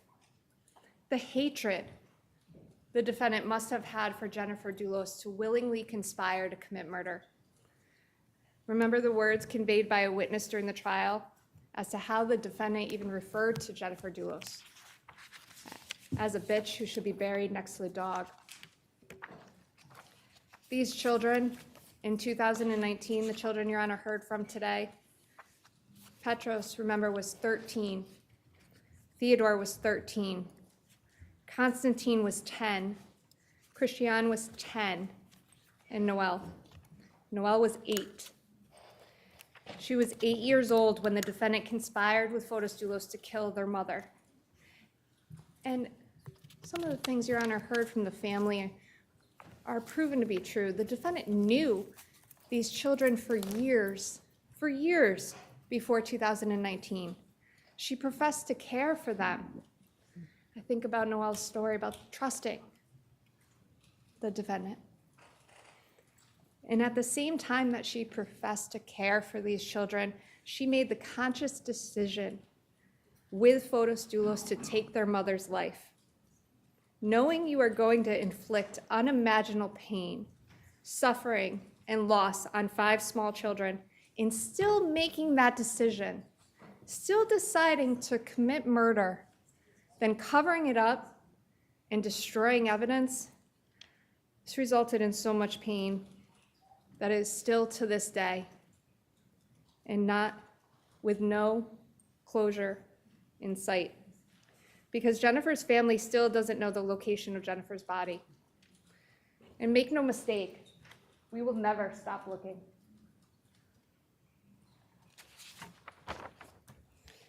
Jennifer's murder was so premeditated, so planned. Everything was planned out, from answering the phone, acting as an alibi, to assisting with the disposal of Jennifer's bloodied shirt and bra, along with the other items used in the crime, in the garbage on the streets of Hartford.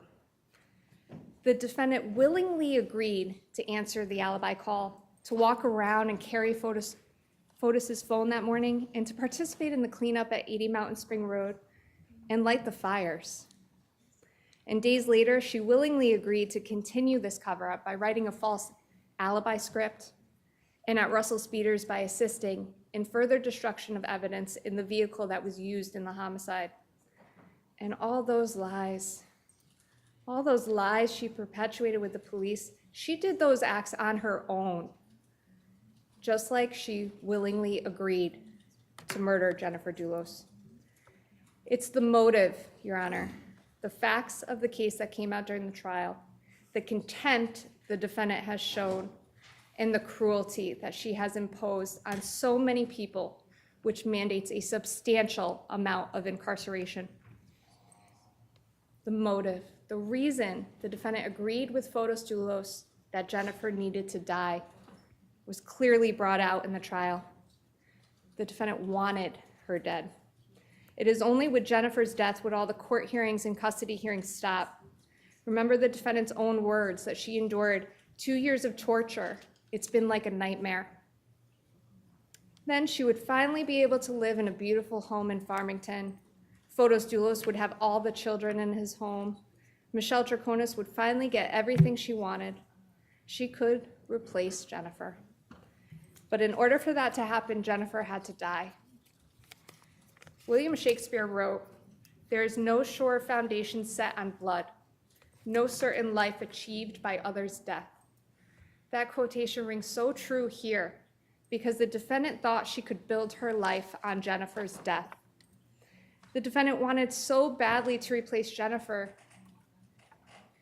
that in April 2017, before Jennifer had even moved out of the family house, that's when she toured the school that the Dulos children were attending. And when Jennifer moved to New Canaan, the defendant again toured the school, New Canaan Country School, where the children were attended, even when she still resided in Farmington, miles away. She moved into the house at 4 Jefferson Crossing, a house Fotis and Jennifer built together, paid for by Jennifer's family. She worked at 4 Group, a business financed by Jennifer's father. And she immersed herself in the homeowners association in the neighborhood, trying to replace Jennifer and the Dulos children. Even when she wasn't supposed to be near them during visits, she was. The children were given the impossible and cruel task of lying to their mother.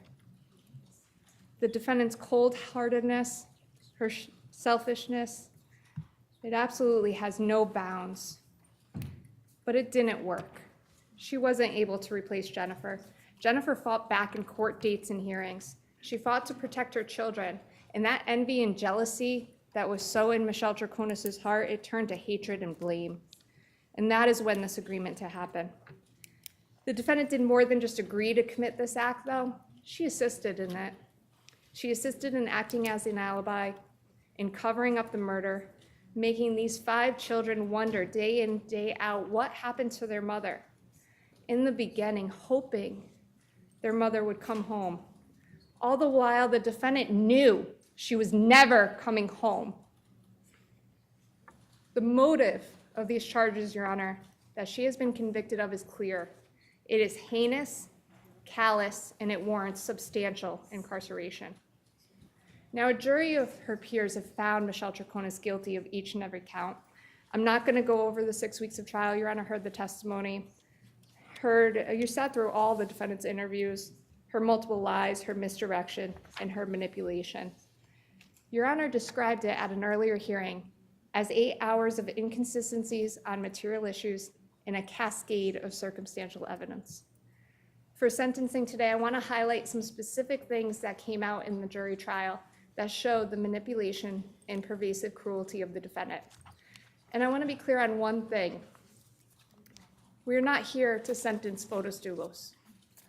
The defendant is faced with 45 years. Fotis Dulos clearly would be before the court, in the state's opinion, facing a lot more time. The state is basing its recommendation on the defendant's own actions, her agreement to commit this heinous act, and the defendant's lack of remorse and her lack of acceptance of responsibility. The actions in 2019 of a 44-year-old professional, educated woman with hate in her heart and a capacity to conspire to kill. The cascade of evidence, as Your Honor called it, some of the facts. The defendant manipulated Fotis' phone to act as an alibi as he murdered Jennifer Dulos, all to ensure she answered the call, the alibi call. The alibi call that was on Fotis' script as if it was he that answered that call. The defendant participated in the back and forth at 80 Mountain Spring Road and 4 Jefferson Crossing, and later discarded evidence on the Hartford city streets in garbage cans. The 3 separate fires at 4 Jefferson Crossing on Memorial Day weekend when the defendant was home. And the disposal of the bags of evidence in Hartford, tampering with evidence. You know, that sounds so simple, that word, tampering. We hear it all the time in criminal court, tampering. When, if you look at the facts of this case, it's so much more cruel than that. Because what did she tamper with? blood-stained gloves, a bloody poncho, bloody towel, altered license plate in the sewer, a blood-soaked bra, sliced down the middle, blood-soaked shirt, sliced down the front, and the zip ties, the bloody zip ties that were found with them. What was done to Jennifer that zip ties were needed? Only those who agreed to commit the act may know. We won't ever know. Days later, when the police were looking for Jennifer, the defendant was writing an alibi script. And on May 29, 2019, she and Fotis Dulos took the Tacoma to the car wash at Russell Speeders in order to destroy any evidence contained within it. And looking at the garage at 69 Wells Lane, at Jennifer's home, a home she had just returned to from dropping off her children, what could Jennifer have been experiencing in the final moments of her life? We get to ask that. What did she experience? Sheer terror and desperation come to mind. And of course, as a loving and devoted mother, her children. I think about what Jennifer must have felt and thought as she was dying. All the blood indicating a brutal murder. If she was zip-tied alive with the bloody zip ties, we don't know. We don't know exactly what Jennifer felt, went through, or was thinking. But we do know what the defendant thought. Because the very next day, the defendant got her hair done. She laughed and she smiled with her hairdresser. And later, joking at the pond with her friends, this was in her interview. She joked about if she can have sex with Fotis while in jail. Jokes. We know what the defendant thought. All the while, 5 children are home, scared and suffering. I spoke about the motive, Your Honor, the hatred that caused the defendant to commit this crime, and the egregious and awful facts. The defendant has never accepted responsibility for her actions. I'm also cognizant of today's date. Today is May 31st, 2024. It was 5 years ago today, on May 31st, 2019, that Detective Butin with the Connecticut State Police seized the defendant's phone and began the execution of a search warrant on Fort Jefferson Crossing. On May 31st, 2019, it was the first day the defendant became aware that the police were closing in on her too. And she had a choice that day to cooperate, to tell the truth, to accept responsibility, and she made a conscious decision not to do so. Instead, she perpetuated a lie after lie after lie. And here we are 5 years later. All there have been are lies. Multiple lies, misdirection, and manipulation of law enforcement. There is no Fotis Dulos over her shoulder manipulating her. She played her role to the fullest on her own. In her 3 interviews to the police, she tried to portray the facade of the dumb girlfriend. I believe those were her words. This from a professional woman with all these degrees and accomplishments that the defense presents, numerous letters from people who have interacted with her, supported her. The dichotomy presented shows not only the lies and the facade she played in these interviews with law enforcement, but also that she can clearly play a role that is expected of her. Now, I don't stand here and minimize community support. It is such an important and treasured thing, as Your Honor can see from the Farber family community that has come together. And the letters, the numerous letters written to the court about the defendant. What's interesting to me that I found after reading them, and I did read them, is they all essentially say the same thing. And none of these people, from her family to the people she was at the cookie sale with, people she water skied with, her daughter's friends, these are just a few of the people that she wrote letters on behalf of the defendant. None of these people ever stood in the way of something she wanted. That was only Jennifer. Jennifer Dulos is the only person that ever stood in Michelle Troconis' way. And look what happened to Jennifer. The motive, facts, and the defendant's true feelings. She has not shown remorse. All she has shown is contempt. The lies show a complete contempt for the criminal justice system, for law enforcement, for the law, for Jennifer and her loved ones. And what's interesting about the lies is how pervasive and planned they are, how they're actually about important things to the case. She knew exactly what she was saying. Her contempt for law enforcement was clear. Her contempt for the trial was clear. She's actually charged with contempt of court for her actions in the courtroom during the trial. Displaying the custody report on her laptop angled toward the camera in violation of the court's order. This is the true Michelle Troconis. And just by nature, a guilty verdict for hindering prosecution. Hindering prosecution is the epitome of contempt for the criminal justice system.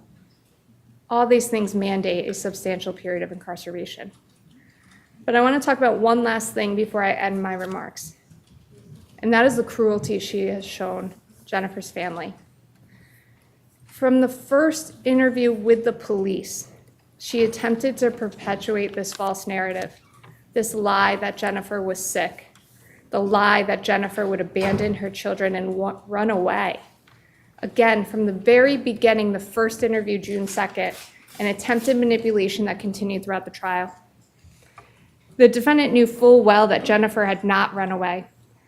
In fact, the defendant not only conspired to murder Jennifer Dulos, she then assisted in the disposal of her bloody clothing, and then attempted to manipulate law enforcement by coldly implying that Jennifer just probably ran away. The cruelty to do this, to imply to 5 children that their mother would abandon them, knowing she was already dead. It amazes me that someone could make that evil decision to murder someone, then disparage the deceased victim over and over again for years, making things worse for those sadly left behind. The hatred, anger, and jealousy towards Jennifer Dulos, she will never let her rest. This is cruelty. The state respectfully requests the court sentence the defendant to a maximum period of incarceration. I listened to the family this morning, and hearing their pain, I don't think I could stand here and ask for anything less. She gave Jennifer a death sentence, so we are asking the court to give the defendant a life sentence, 45 years. The defendant, over the course of months and years, has never let Jennifer Dulos rest. Hopefully, with this sentence, the court does. Thank you. Thank you. Attorney Schoenhorn. Thank you, Your Honor. I'm not going to quote from the 64 letters that have been presented to the court. I assume Your Honor had an opportunity to read them. Yes. And unlike the state, for my purposes, I provided those to the state days ago so they could read them. I was not given the same privilege with regard to the statements until moments before we started today. I'm not going to address them. I believe that they were heartfelt, the statements that were made, and I'm certainly not going to address any of those statements. I do, however, before I ask for certain comments to be made by family and friends, just want to note that there are, as I counted, approximately 44 people present in support here of my client, Michelle Troconis. They come from Florida, Connecticut, other states, from Europe, and 9 who came in from Latin America. There are a few that are going to be presented who couldn't fly in, so briefly they made statements that I'm going to present to the court, brief statements by their video presentation comments to the court. But I do want to correct a false narrative that I believe the state has suggested and which is sort of suggested by the pre-sentence report, and that is either that Michelle Troconis was the responsible for the breakup of the marriage to Jennifer Dulos with Fotis, or that she wanted to replace Jennifer Dulos and become the parent of these children. Nothing would be further from the truth, and just I'll indicate, as part of the information, the discovery that was provided, we have all of these text messages from Fotis Dulos' phone going back for years. And in those messages are all the text messages between Michelle Troconis going back to 2016, where she's expressing hesitation. You want me to move up there, but how is Jennifer going to look at this? Is this really something I should do? And Fotis Dulos repeatedly is saying she is fine, that is, his wife is fine with that. They've moved on. Their marriage has been broken up amicably. And yes, everything will be fine if you come up here with your daughter. We'll get you enrolled in the school. The children will be friends, et cetera, et cetera. So any suggestion that this was caused by Michelle Troconis is not a true picture.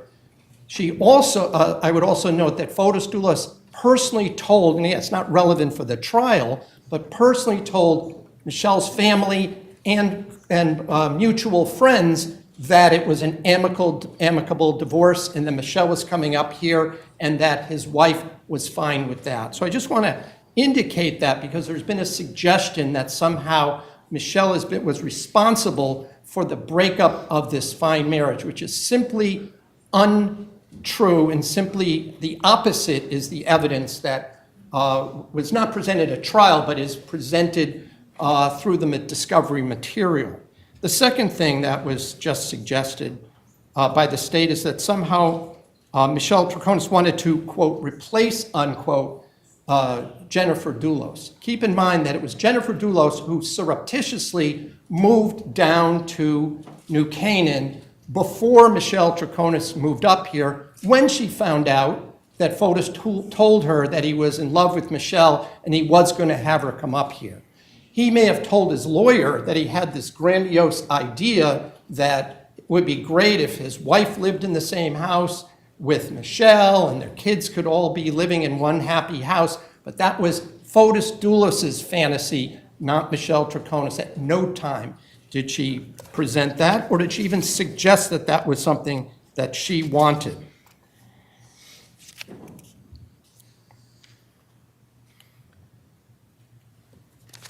I just note that the state did keep out, the court rather, did keep out, and the state objected to a lot of the divorce material coming in, but I've read through every divorce pleading and those transcripts that were not sealed by the divorce court, and I indicate that Michelle Troconis had no involvement in any of the things that were going on in the divorce proceeding. She only knew what Fotis told her, what Fotis's lawyers told her, and that was borne out by the testimony of the attorneys. But I want the court to be aware that any suggestion that there was some kind of scheme to replace Jennifer Dulos by Michelle and that she wanted to somehow be the cause of a split up of a marriage is not borne out by any facts. That's just pure speculation. I also want to point out that despite what I heard today, Michelle didn't just speculate about what might have happened to Jennifer Dulos. She personally went out with the police in hot, muggy weather, going through the woods, showing the police places where they traveled, where they went through with motorcycles, trying to help them. She drew maps and gave them were places where that she knew that Fotis Dulos had gone, properties that he owned, places that he went, in order to assist with that kind of searches. So to the extent that there has been a suggestion that she didn't even try to help discover the location, or the suggestion that she has any clue as to what happened to Jennifer Dulos, the evidence, I would submit, points to the opposite. That is what happened to her ultimately, right? I'm not here to try and convince the court to overturn the verdict. I made my motion. The court rejected that, and it will just be its preserved issue. Maybe another court will have a second look at it, but I understand Your Honor's position, so I'm certainly not going to argue that. I did, however, want the court at least to have a clear picture as to what some of these peripheral issues are that had been suggested by the pre-sentence report. I also am struck by the fact that Fotis Dulos' name almost didn't come up at all. This was, to a large extent, discussion about Fotis Dulos' involvement and what he did. the actions he took.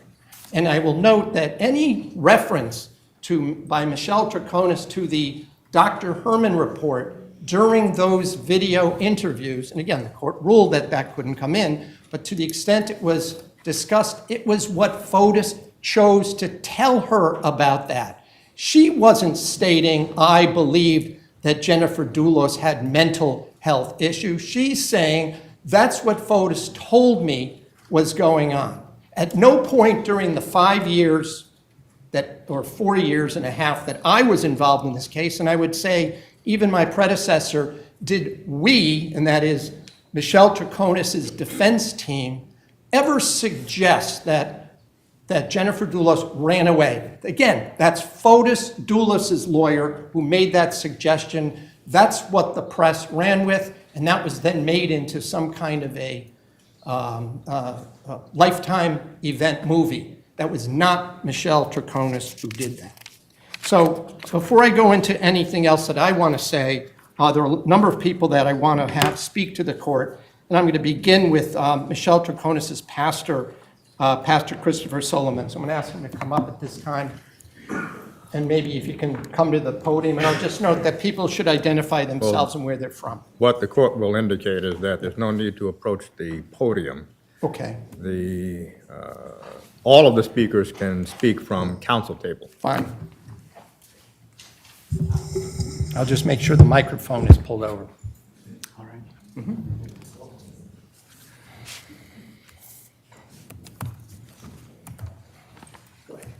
Good almost afternoon. We're on the edge there. I am the Reverend Christopher Solomini, and I appreciate this opportunity to share with you my statement regarding Michelle Troconis. I've served as the senior minister of Avon Congregational Church for over 5 years, since 2019, when Michelle and her family literally knocked on the door. The members of our church have been their sanctuary and their spiritual faith family. My years of study at Yale University with a Master of Divinity have been augmented by clinical pastoral education. This is a rigorous process of chaplaincy along with personal psychological studies and backgrounds. Prior to ordination in the United Church of Christ, I served on the governing board of the Haddam-Killingworth Youth and Family Services. While working at Regional School District 17 and years before that in Florida, I served as a guardian ad litem, providing my assessments to the court from interviews with families, doctors, psychologists, and children in order to recommend custody placement for the Department of Children and Families. Seeking spiritual support and faith-filled fellowship, even though English was not her first language, Michelle participated regularly in both worship services and activities of mission and fellowship. When her parents and sisters visited Connecticut, they too participated. I wish the world could know the Michelle I know, one not defined in media bites, scribal gloss, and an agenda-driven caricature. Almost immediately, Michelle volunteered on a weekly basis to help with some ministry, regularly cooking large meals for a Hartford soup kitchen, preparing for our monthly Farmington Valley First Friday dinners, even helping convert and paint an old space at our church for a new ministry. Michelle's disposition is exceptional as a helper, and one who cheerfully and tirelessly worked beside church members, young and old. Over the course of months, with her involvement with mission work, attending Bible studies, and helping in any way she could, Michelle became a beloved and important member of our faith family. She often shared stories of how, in her youth, she assisted her father, a physician, in third world locales in South America, where he performed heart surgery on infants. Michelle also spoke of helping feed the homeless and destitute in Caracas. Her heart is big for all of God's created, especially for children and those afflicted with disability. Empathy and compassion are at the center of her being, in my estimation. She often attended my weekly coffee with the pastor at a local coffee shop. Any number of church members, depending on their schedules, could pop in and out. I watched carefully as Michelle tenderly cared for aging members facing scary health diagnoses. I watched her grieve with and hold close church members whose beloved family died. Michelle was always especially affirming and loving to young children and genuinely affectionate to all. The relationship between a pastor and a parishioner in crisis is a sacred one, with authenticity and truth-telling the hallmarks of trust building. In the inner sanctum of my pastoral visits with Michelle, I've heard everything she feels and thinks, her feelings about all involved, her deep sorrow and grief. I've heard her prayers for Jennifer and her children, and all her anxieties related to this harrowing ordeal. I watched her react with grace despite the constant media attacks from a public who doesn't know her. I have dined often with Michelle and her family, listening to life stories, learning about their Venezuelan culture, witnessing their lament, grief, and abject despair over this tragedy that devastated all their lives. A second career pastor who considers myself nobody's fool, I was pastoral yet didn't trust blindly. In fact, I had nothing to gain and perhaps on many levels much to lose by offering any pastoral counseling to Michelle or opening the doors of my church to her. Yet today I can honestly say before God and indeed the world, Michelle Troconis is a woman of not only substantive character, but with an ethic and kind-heartedness that is almost singular. Michelle always spoke with compassionate candor, dissolving often tearfully with empathy for the Dulos children and Mrs. Farber's loss and suffering. She never played a sympathy card, even though she herself was seemingly losing her own life with the ability to live with her daughter. She never asked for favors or for any financial assistance from the church or from church members, and to my knowledge, she never received any. My life is dedicated to ministering, burying, marrying, teaching, and holding the hands of many as they pass from this world, the real stuff of the world. I'm rooted in God's world and believe in justice that offers the greatest good. I myself and so many in my congregation have and will continue to pray for Jennifer's children, her mother, her sister, and all her family and friends who have been robbed of a future with Jennifer. I also pray the court, seeking God's guidance, will show mercy in today's sentence to mitigate the immense suffering already endured by this tragedy, and see it fit and right in the name of the highest justice and for the good of society, to restore Michelle to her daughter and to a productive place in our world community as soon as it is possible. I don't say this lightly, and with the full knowledge of all the circumstances at hand. I believe wholeheartedly Michelle to be a person of extraordinary good character and a faith-filled person I would trust with my very own life. Thank you for your service to our community, and may God bless you. Thank you. I'm going to call on Dr. Carlos Troconis to speak next, please.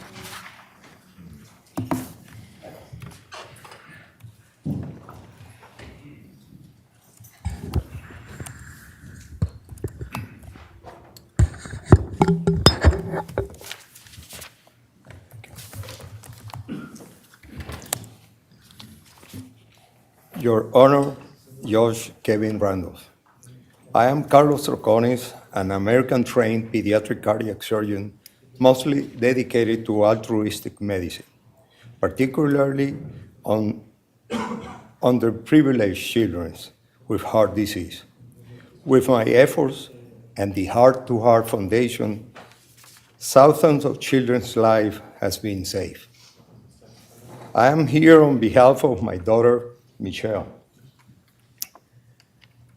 who, although born in Memphis, Tennessee, grew up in Venezuela, where English is not our first language. And from now on, I will try to do my best.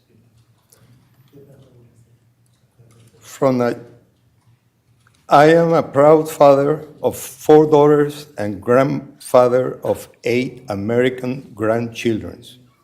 From a young age, Michelle joined me on medical mission to indigent, neglected indigenous areas like the Amazon. She displayed great empathy and compassion with any patient while they heal. I come from a family of 7 siblings. My oldest sister, Laura, was born with an intellectual disability and was educated in a special needs school, co-founded by my father, pioneering special education in Venezuela back in the 60s. Michelle was very close to her aunt Laura, and this bond, along with the practice on the medical missions, inspired her to study special education. Michelle also developed a passion for outdoor life and animals, particularly horses. This led her to specialize in equine therapy, assisting children and adults with special needs. Despite the divorce between her mother, Maricela, and me, my daughter's life has remained unaffected by our separation. We handle it with mutual respect and understanding, ensuring that our daughter's upbringing was stable and loving. Michelle's ability to maintain positive relationships and her resilience through personal challenges were shaped by the way her mother and I managed our divorce. The amicable handling of our divorce provided Michelle with a strong foundation and the understanding that even in difficult times, maintaining respect and cooperation is crucial. In 2006, Michelle became a mother. Since then, she has devoted her life to supporting her daughter's dream of becoming an Olympic champion. Through dedication, hard work, discipline, perseverance, and love, my granddaughters achieved her dream, ranking in the top 10 for the United States team at the Winter Youth Olympic Games 2024 in South Korea. Even though Michelle was on trial, her steady support was crucial to her daughter's success. Regardless of the separation from her daughter's father, Michelle ensured that her daughter's lives remained stable and loving too. Drained from her own experience with our respectful handling of our divorce, Michelle maintained a nurturing and supportive environment for her daughter. This separation did not affect her upbringing, neither. And both parents continued to prioritize her well-being, focusing on her education and family values. Our family has faced painful difficulties. Michelle's confinement has been overwhelming, especially for her teenager daughter, who needs her mother's guidance and support. These past 5 years has been the hardest of my life.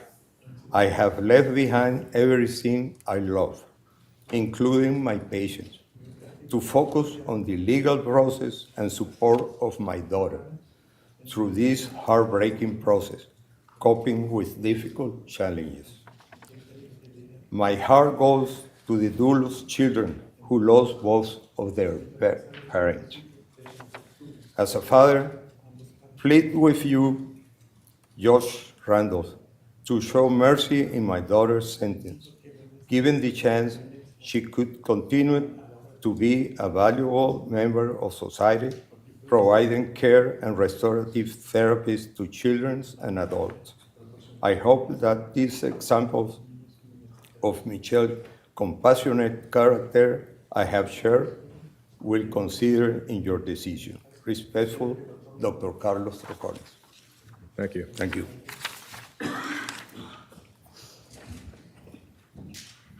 I'd like to call on Michelle's mom right now, Maricela Arias, to speak, please.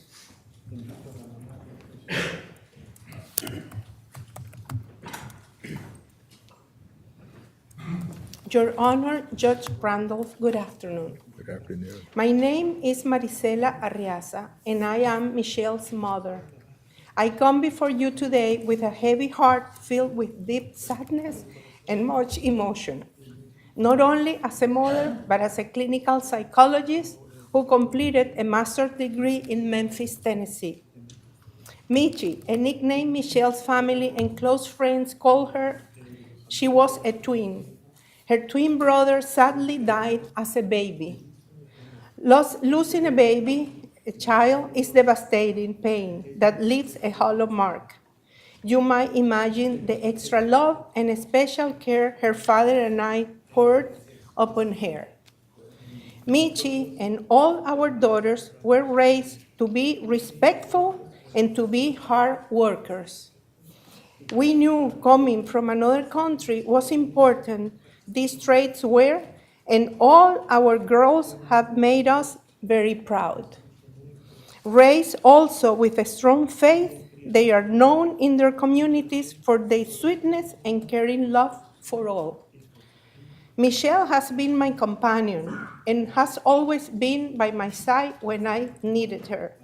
For example, when I separated from her father at 35 years of age, Michi, then a teenager, saw the additional burden I had to handle and support me in any way she could. She did this by helping with her sister's homework and after-school activities, while I continued to work long hours at the clinic to support them.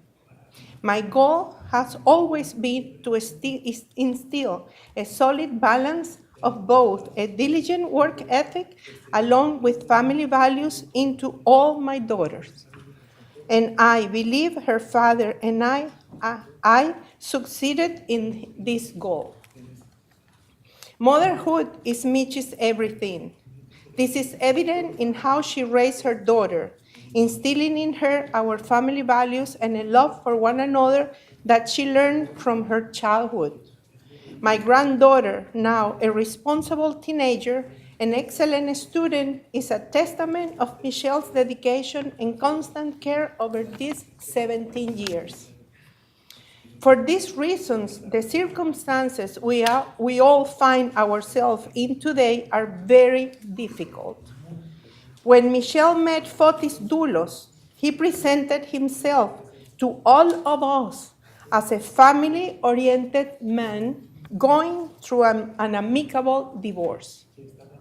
He convinced all of us of his good intentions, knowing how a friendly separation can be, as witnessed by me and her father. Michelle believed Fotis and had no reason to doubt him. However, we were all deceived by Fotis.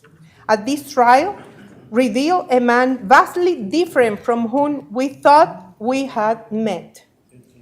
Had I known the danger Michi was in, I would have immediately removed my daughter and granddaughter from his presence when I arrived in Connecticut on May 30th, 2019.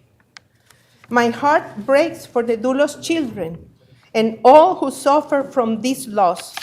My thoughts and prayers are with them every single day.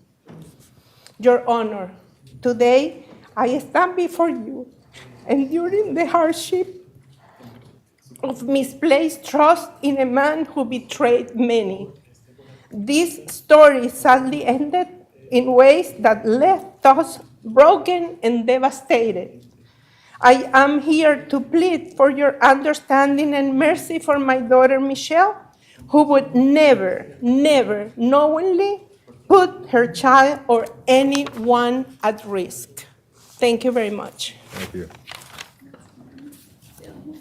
I'd like to call on Eleanor Howard, please, to come forward.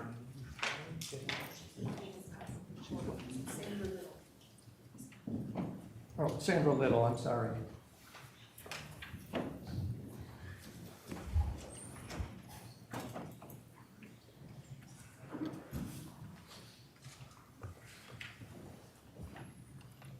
Right here. Good afternoon, Judge Randolph. Good afternoon. I thank the court for hearing me as I speak in support of my friend Michelle. My name is Sandra Lytle, and I've known Michelle for 4.5 years. I first met her in the worst chapter of her life had begun. She had moved out of the home where she was living and moved into a temporary situation within walking distance of our church. She immediately began to pitch in various volunteer situations. She became a regular at cooking once a month as we prepared a meal to serve 120 people in a Hartford shelter. She also became a regular at cooking once a month for our community dinner. I now manage the church's thrift shop. 3 years ago, it was just simply an idea, and Michelle showed up and cleaned and painted the space for the shop.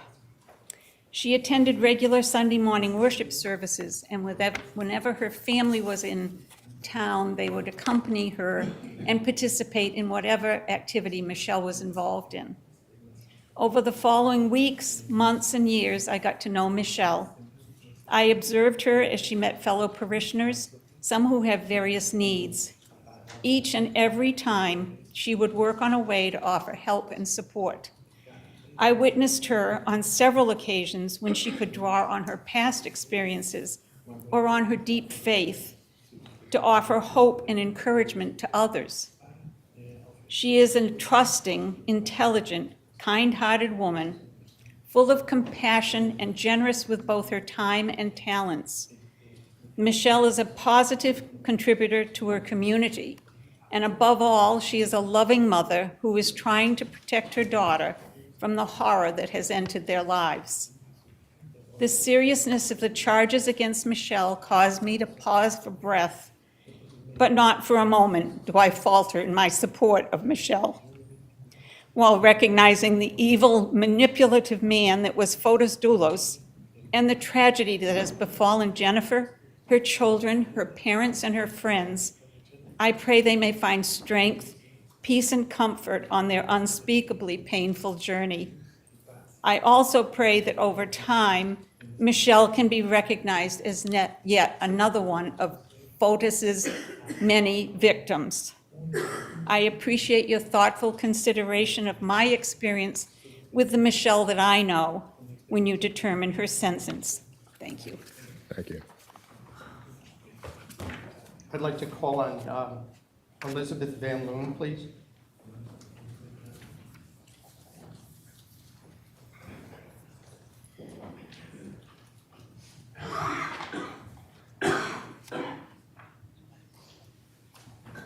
Right here.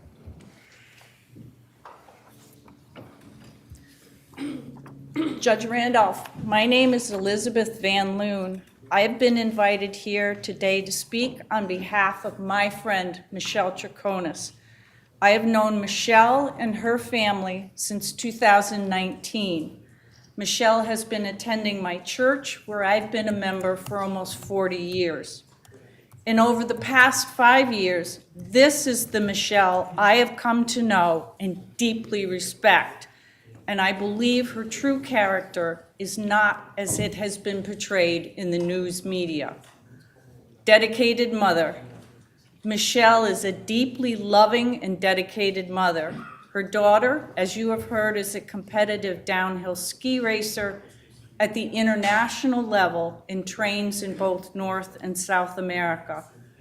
Michelle has described to me how she spends hours each day online going over school lessons with her daughter so she can continue her education while training. Michelle is the mother who can inspire a competitive child, remaining emotionally close when they are physically distant. Loving. Michelle's love encompasses all of her family. Her parents and sisters attend my church whenever they are in Connecticut. One holiday, and I do believe it was Christmas, the entire family came to worship. Parents, sisters, brothers-in-laws, nephews, and her daughter. The family, when dispersed, is in constant contact via text and Facebook, so they can share the pictures, joys, and sorrows of their daily lives. Michelle maintains an excellent relationship with her ex-husband in Argentina and was delighted when he remarried and had a son with his new wife. Michelle shared with me joyfully a picture of her daughter with her new baby brother. Compassionate. Michelle's love extends to all who are in need, both human and animal. While in Connecticut, Michelle volunteered for horses who've been abused and now live on a rescue farm. She came to church regularly to bake cookies for the local police department and other first responders. And as you have heard, she's helped to cook delicious meals, which our church delivers to the soup kitchen, Loaves and Fishes in Hartford. And closest to my heart, Michelle is a model for caring. She has shown me how to love and care for a family that is geographically dispersed. My daughter serves overseas with the United States military, and her family is stationed with her. I have 4 young grandchildren, and I'm able to visit with them infrequently. Michelle is always asking about my family, particularly my grandchildren, and I'm always happy to share their pictures with her. Michelle inspires me to know that love does not fade with long distance, and that parents, children, and grandchildren can remain close when they are apart. And I am deeply grateful for having Michelle in my life and providing this example. Faithful. I see that Michelle embodies the Christian spirit. As Jesus commanded, she loves God and her neighbors with a tender and open arms. And I do pray that God's love embraces the family of Jennifer, particularly her children, as they must navigate their lives without her. And I ask you, as the sentencing judge, to show compassion and mercy to Michelle Troconis. Thank you for your time. Thank you. Thank you. I'd like to call on Michelle's sister, Daniela, to speak, please. Daniela Troconis.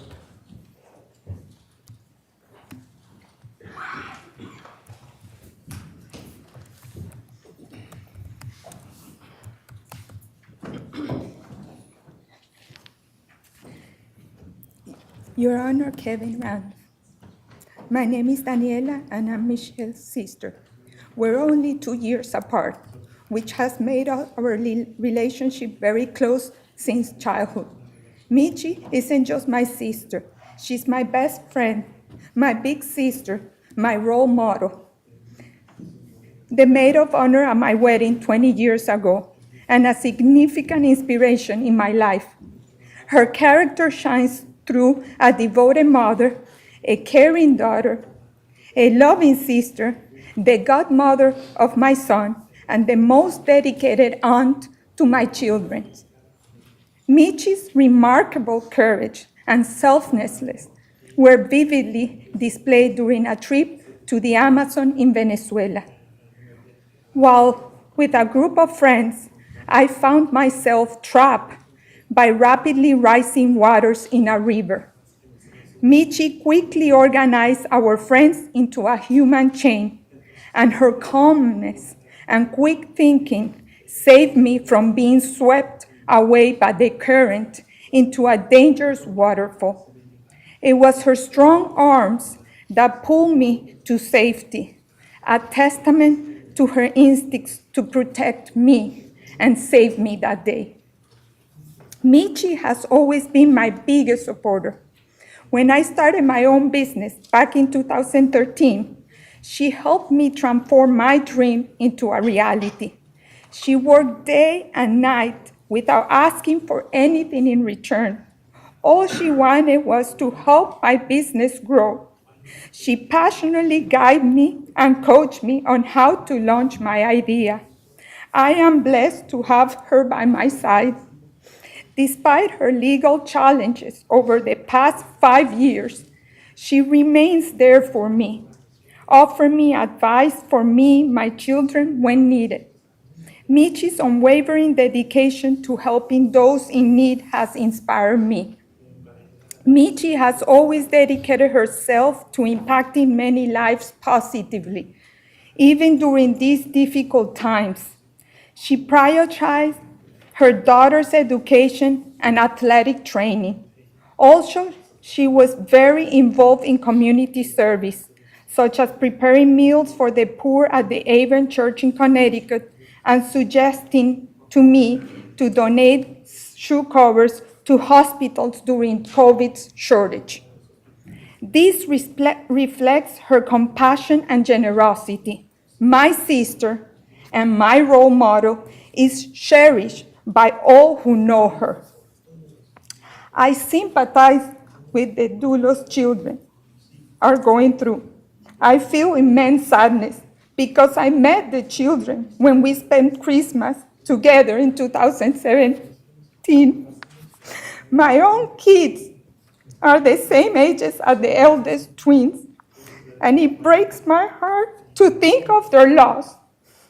I treasure the memories of that beautiful Christmas we shared together. The trial has taught all of us that Fotis Dulos, the man we met and thought was a good man and worthy of my sister, was not what he portrayed to us. We all feel lied to. We all feel betrayed. Your Honor, I implore you to have mercy. Michi's life mission has always been to dedicate to service to others. The Michi I know could never harm or assist in harming another human being. I am begging you to consider Michelle's many positive contributions to the community and her family throughout her life. Thank you, Your Honor. Thank you.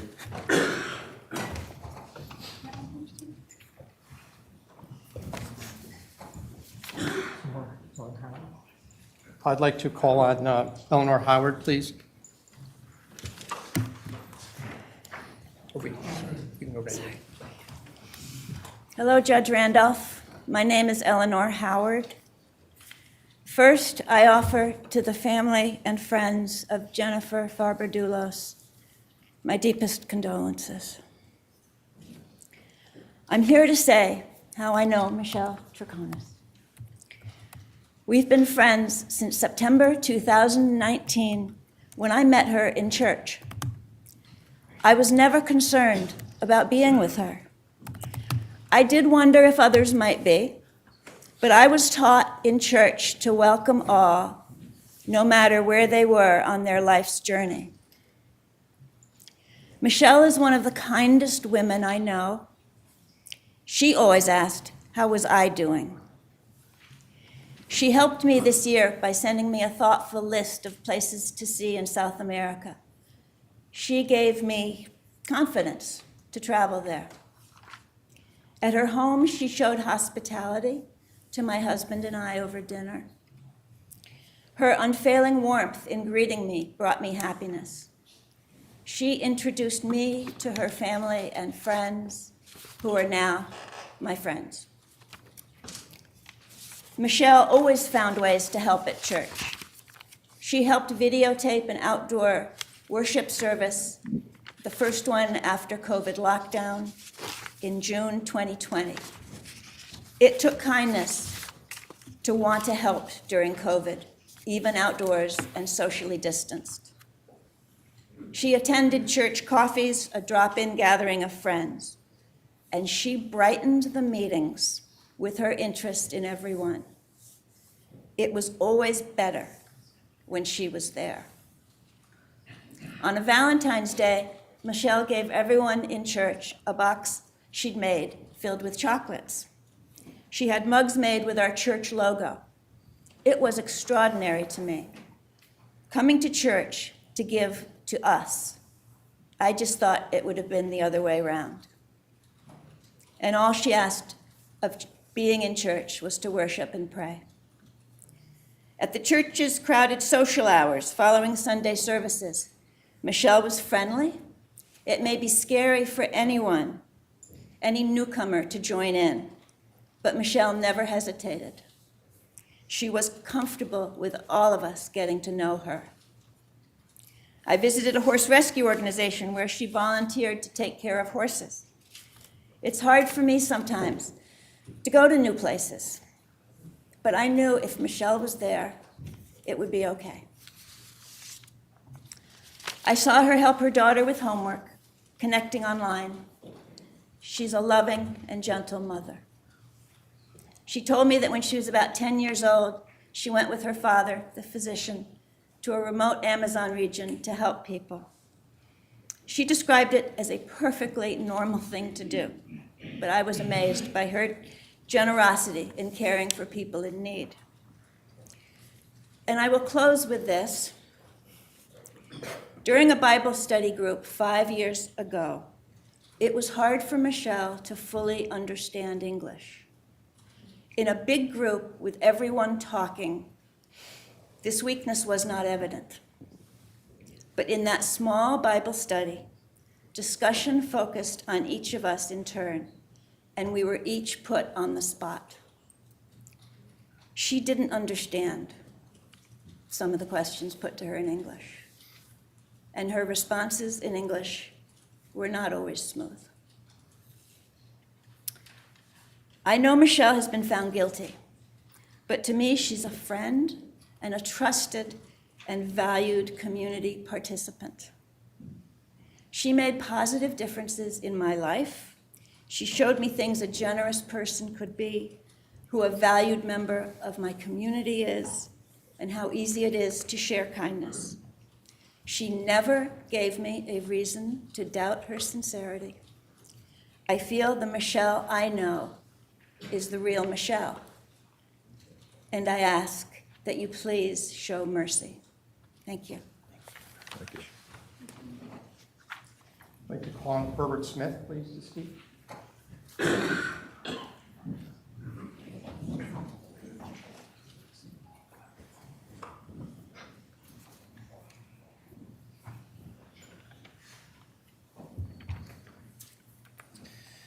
Your Honor, thank you for the opportunity to speak on behalf of my sister-in-law, Michelle Troconis.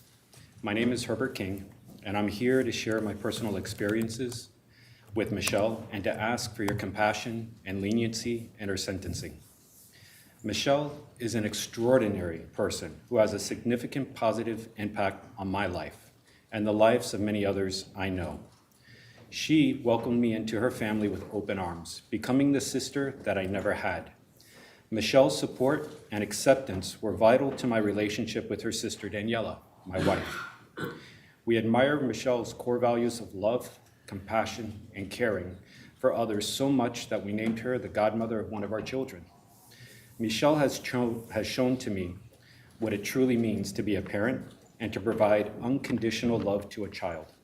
She put her own dreams on hold to support and care for her daughter, embodying selflessness in every sense of the word. She taught me the importance of putting one's personal life on hold to meet those needs of others. Michelle's free spirit, her creativity, her openness, and inclusiveness of others are qualities that I deeply admire. She has taught me that true fulfillment comes from sharing and giving to others, not from material possessions. I look up to her, I admire her, and I'm incredibly thankful to have her in my life. Anyone who knows Michelle, as I do, would consider themselves blessed. Throughout this ordeal, Michelle has maintained her dignity and humility. Despite being under intense public scrutiny and facing numerous challenges, she has continued to contribute positively to the community through her volunteer work and supporting her church. Her strength and resiliency are truly admirable. Michelle is selfless. She's always putting others first. She loves life and she enjoys sharing her life experience with others. She instills humility, and she has taught my sons the real happiness comes from hard work and giving opportunities to others. She helps us get through the hardest of days with just a simple smile, and she serves as a role model to many in our family. Her ability to give to so much to others is just extraordinary. Your Honor, as a family, we place our hope in the court and respectfully request mercy and your judgment. The Michelle that I know is not the type of person who would harm anyone or conspire to do so. She always gives back. She never takes, and she makes a positive impact wherever she goes. Your Honor, I humbly ask you to consider the profound impact that she's had on her family, on me, and in the community, and that you show compassion during her sentencing. Thank you. Thank you. Call on Wendy Isco, please.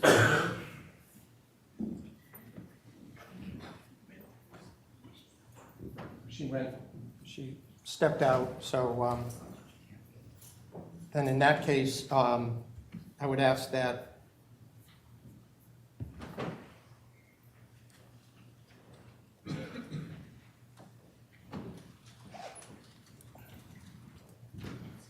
cut. Oh, here she is. I'm sorry. Ms. Isco.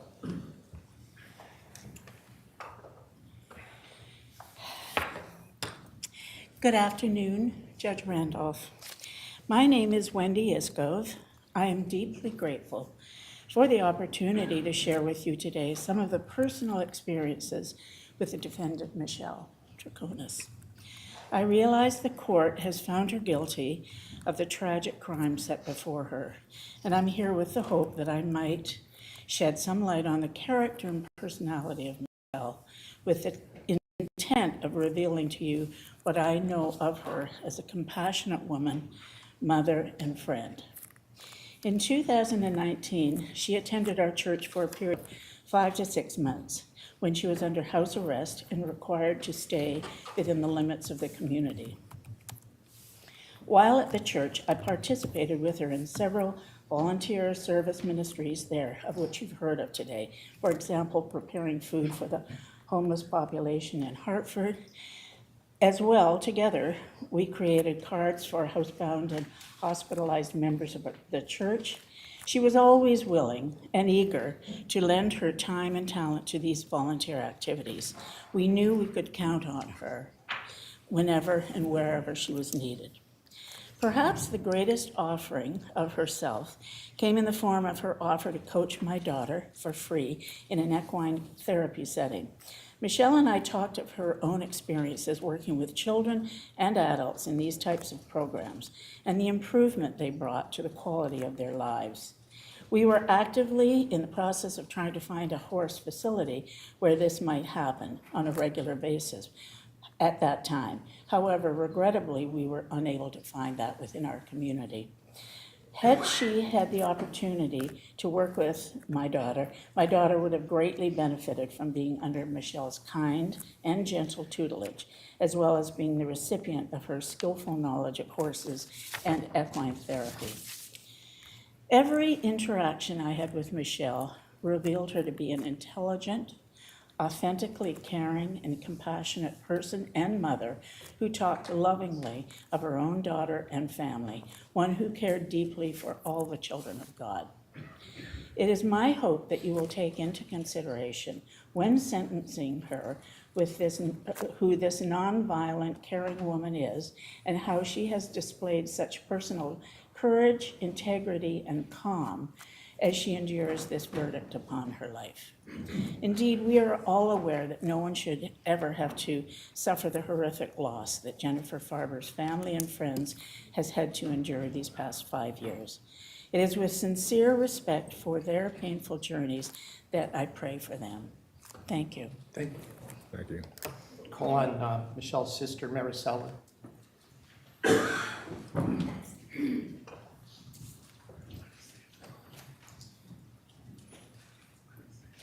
Your Honor, Judge Randolph, I appreciate you taking the time to hear my stories about who Michi is to me and what she represents in my life. I am the third of 4 siblings. Our parents got divorced when I was 7, but they did an outstanding job of preserving a parenting relationship to raise us with unity and solidarity. And here they are, together for us. Growing up, I've always looked up to Michi because she's the kind of person who stands up for those who need help and teaches by doing.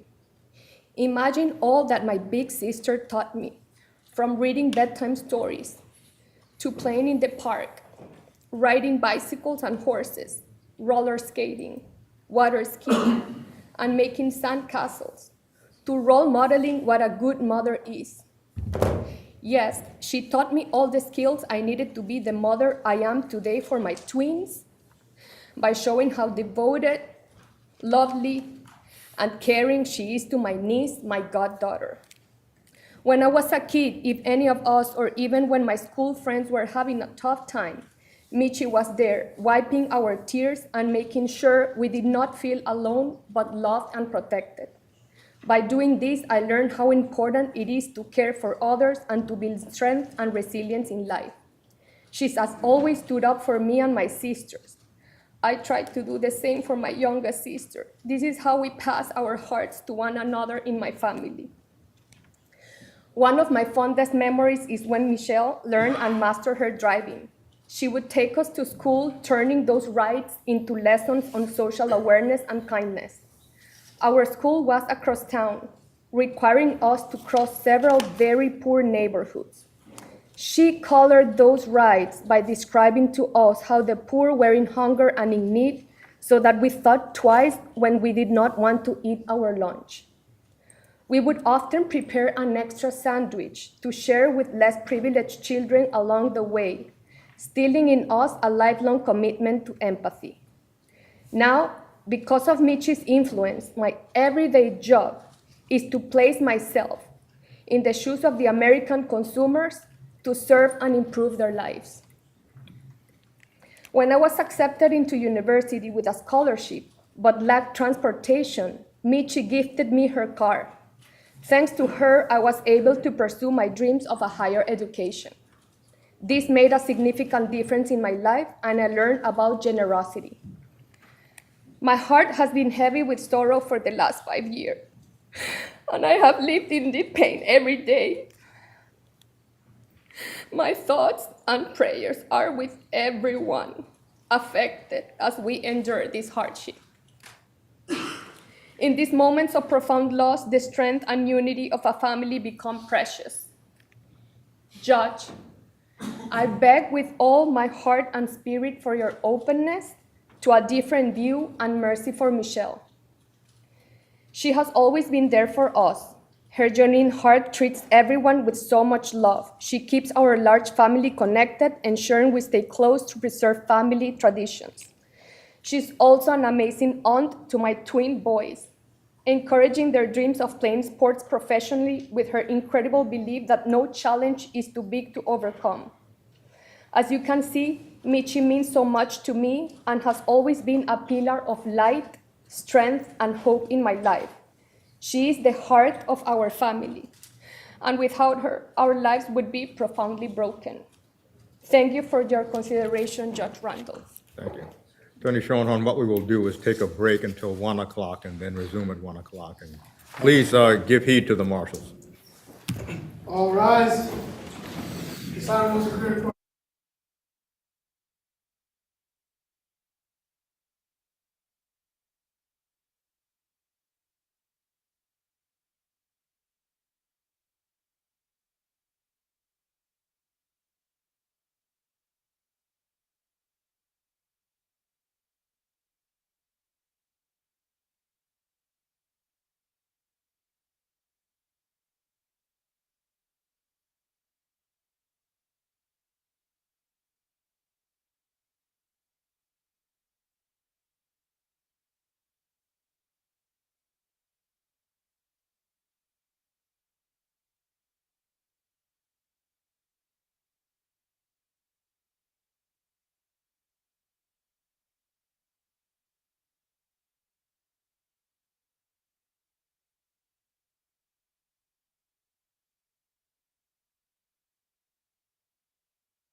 All rise. This Honorable Superior Court is back in session. Good afternoon, Your Honor. Good afternoon, please be seated.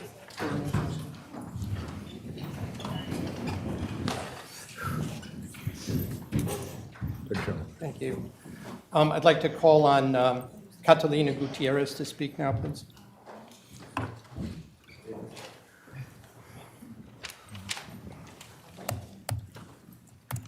Good afternoon, Judge Randolph. My name is Catalina Gutierrez, and I'm grateful for the opportunity to stand before this court in support of my friend Michelle Troconis. I have met Michelle over 20 years ago while we were both living in Buenos Aires, Argentina.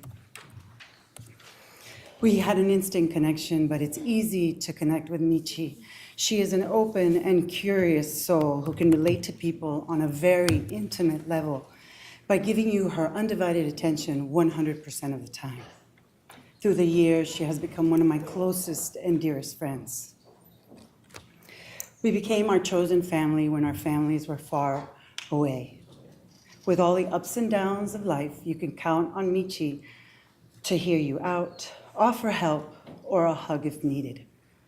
You can always count on her for an unfiltered opinion, have sincere advice, or simply be your best cheerleader.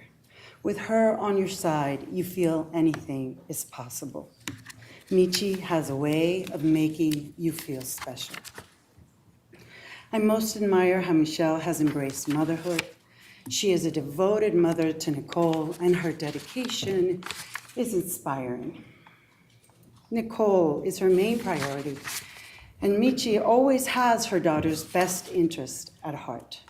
Michi has encouraged Nicole to follow her passions from a very young age.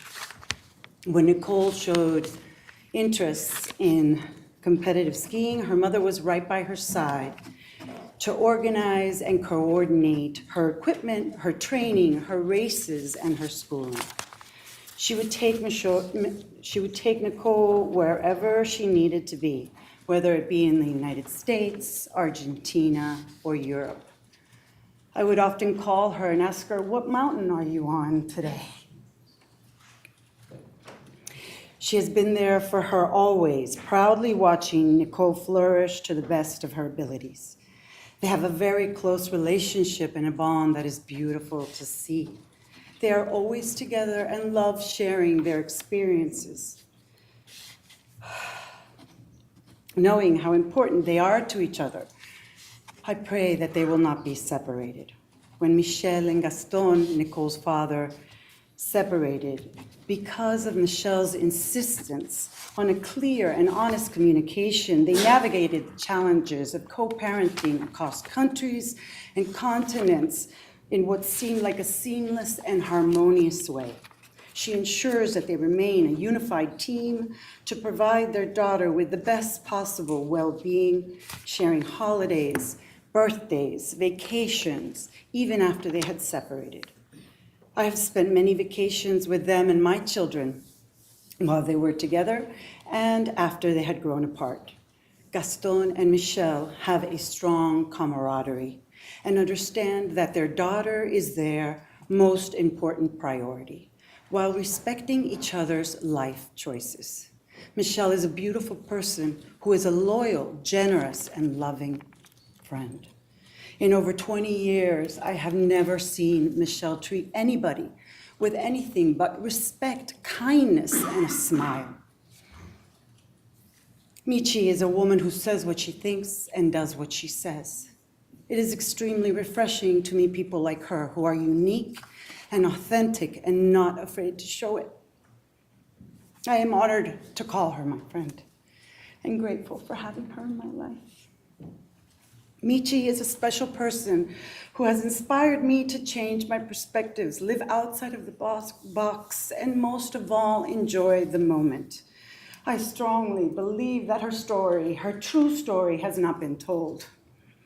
And I pray she will have the opportunity to do so one day, and that her caring nature and positive impact on others are not overlooked. Thank you. Thank you. Mindful of the time, Your Honor, there are several people that had wanted to attend that were unable to, that we're going to speak. So what I did is have those individuals record statements, and I'm just going to, they're all brief, but I'm going to just note the names of the individual. May I be seated while I do that? Yes. First person is Maria Sersosimo.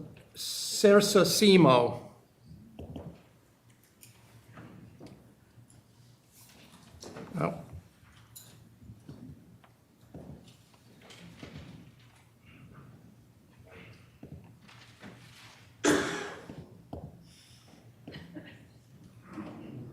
Years. My name is Maria Sersosimo. I live in Miami Beach, and I am a mother of 2 daughters, ages 17 and 14. Nicole went to Casa dei Bambini Montessori School in Miami Beach with my oldest daughter, Luna, and that is how Michi and I became close friends. The girls were in the same class up until Michi and Nicole moved to Connecticut at the end of 2017. Michelle always had a friendly attitude, and we connected right away, sharing years of birthday celebrations, art classes after school, ice skating classes, school plays, and many, many play dates. Getting to know her better through these meetings, it quickly became clear that Michi's main focus and priority in life was her daughter, Nicole. Michi would and does prioritize Nicole's education, well-being, and needs before anything else. She has always been the supermom, not only due to her devotion towards children, but in the sense that she was always considered the cool mom amongst the kids because of her ability to connect with them and her love for sports. Michi always organized the best playdates, full of fun activities. Her love for children was always palpable. And I knew that dropping my daughters off at Michi's house meant a pickup full of smiles and stories of how much they had enjoyed themselves while being there. I met Gaston, Nicole's father, many times, and it was admirable how well Michi and him got along while being separated. Both of them committed to Nicole and supporting her athletic career as a professional skier, as a united family amidst their separation.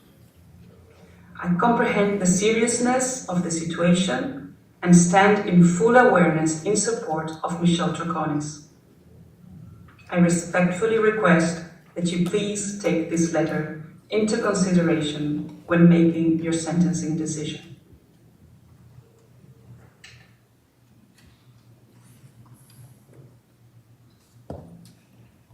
The next is from Gaston Begwe, who is the father of their child that has been discussed. Good afternoon, Your Honor, Attorney Randolph. I am Gaston Begwe, Michelle's partner and father of our daughter Nicole.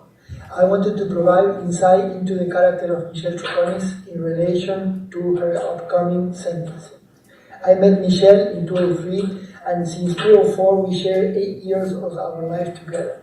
Her passion for life, her love for people and world travel were part of the things that I like about her. After spending time together, we decided to bring Nicole, our daughter, into the world as a symbol of our love. Since our separation, we maintain a healthy and a very good relationship because of the love that remains between us for our daughter and because we understand that this is the way to relate.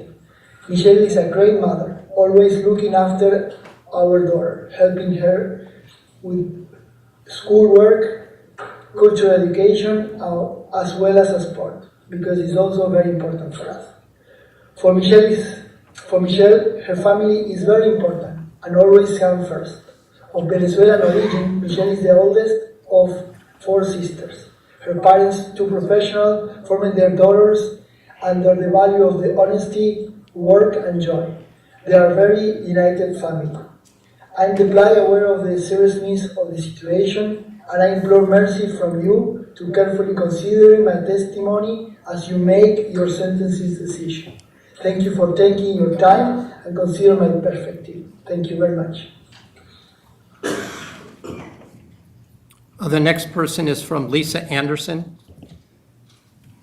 And today, on the 6th of May, 2024, I address you with a heavy heart. Before I proceed to read the character reference letter for Michelle Troconis, I wish to extend our deepest condolences to the Farber family and all those affected by the tragic loss of Jennifer. Now I will present the character reference from both my husband and myself. Dear Judge Randolph, we are writing to offer our heartfelt support and provide a character reference for Michelle Troconis. We have had the privilege of knowing Michelle for 8 years through our involvement in Ski Club Vail, where our daughters trained together. In that time, we have come to deeply admire her generous nature and strong moral character. Michelle is not only a dedicated mother to her daughter Nicole, an exemplary representative of the United States alpine skiing, but also a cherished friend and a pillar of support within our community. Despite the challenging circumstances she has faced, Michelle has remained steadfast in her commitment to her daughter and our community. Throughout the years, we have witnessed Michelle's kindness, compassion, and positive influence extend beyond her own family. She has always been there for other child athletes and parents. On many occasions, she was the first to reach out and congratulate our daughter on a win, or give her a comforting hug after a bad run or injury. She'd bring sandwiches for all the kids to events and congratulate everyone at the finish line. Her selflessness and generosity are what she is known for in our community. Even during her trial and incarceration, Michelle continues to be a supportive mother to Nicole.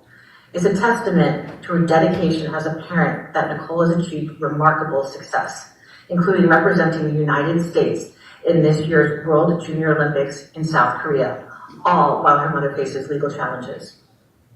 As we are sure you are aware, English is not Michelle's first language, and we can remember times where clarification was needed throughout our conversations together.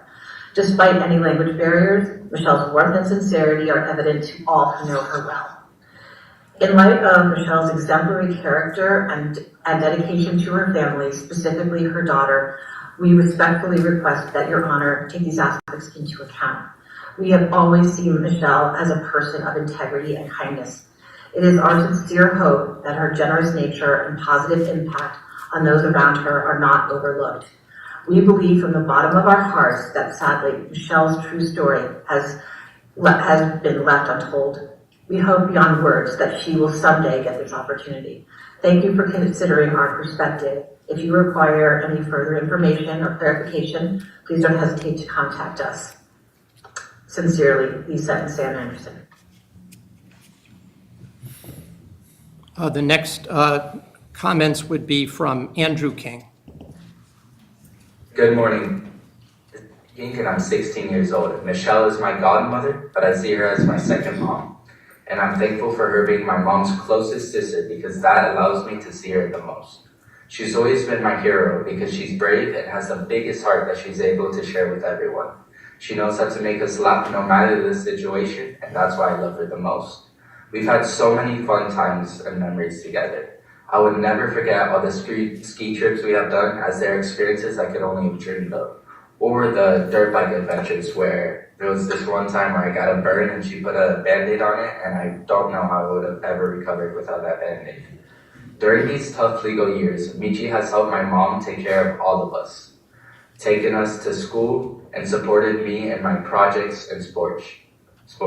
She's always been there to celebrate my victories in soccer, track, and cross country. Please see how much good she's done for all of us who know and love her when you decide her sentence. Thank you, Your Honor. Andrew King. Next would be from Dr. Alvaro Ordonez. Oh, Your Honor, Ordonez, I'm a proud USA citizen and a proud immigrant.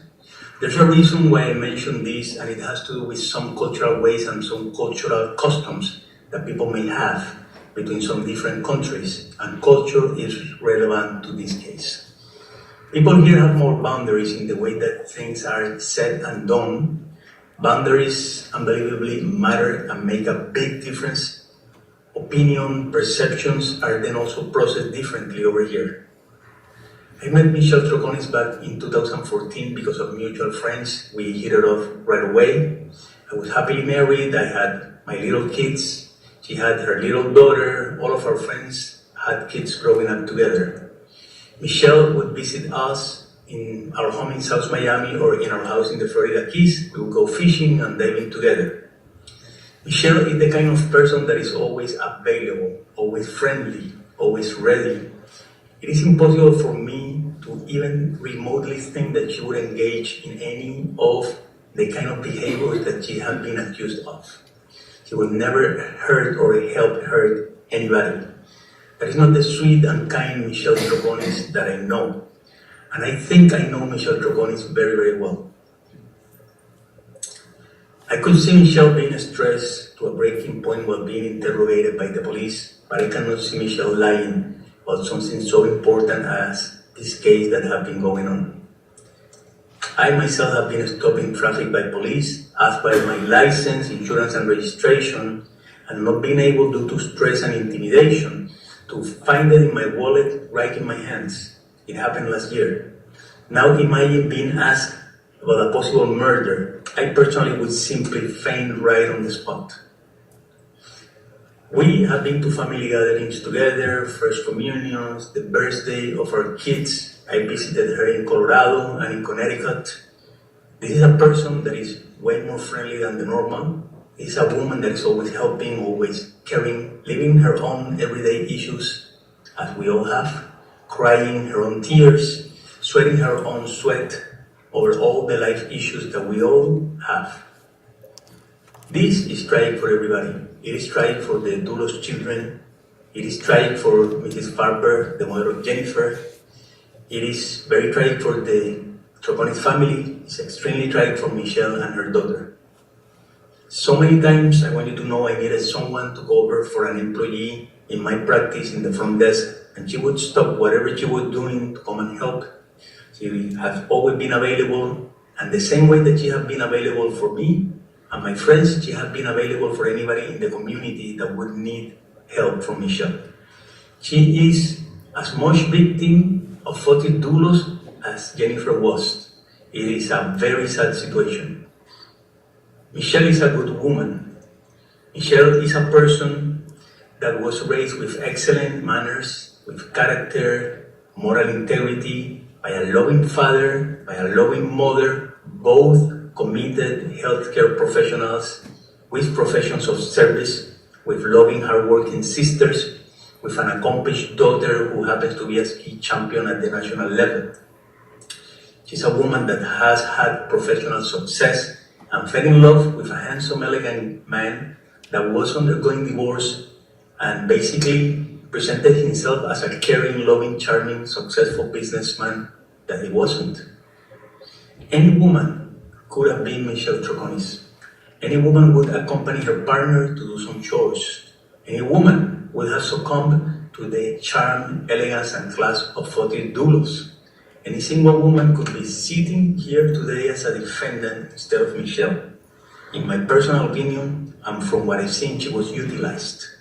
She did not destroy or break a family. That relationship, from what I know, was already broken. The situation of Michelle is as tragic as the disappearance of Mrs. Jennifer Dulos. Your Honor, God bless you.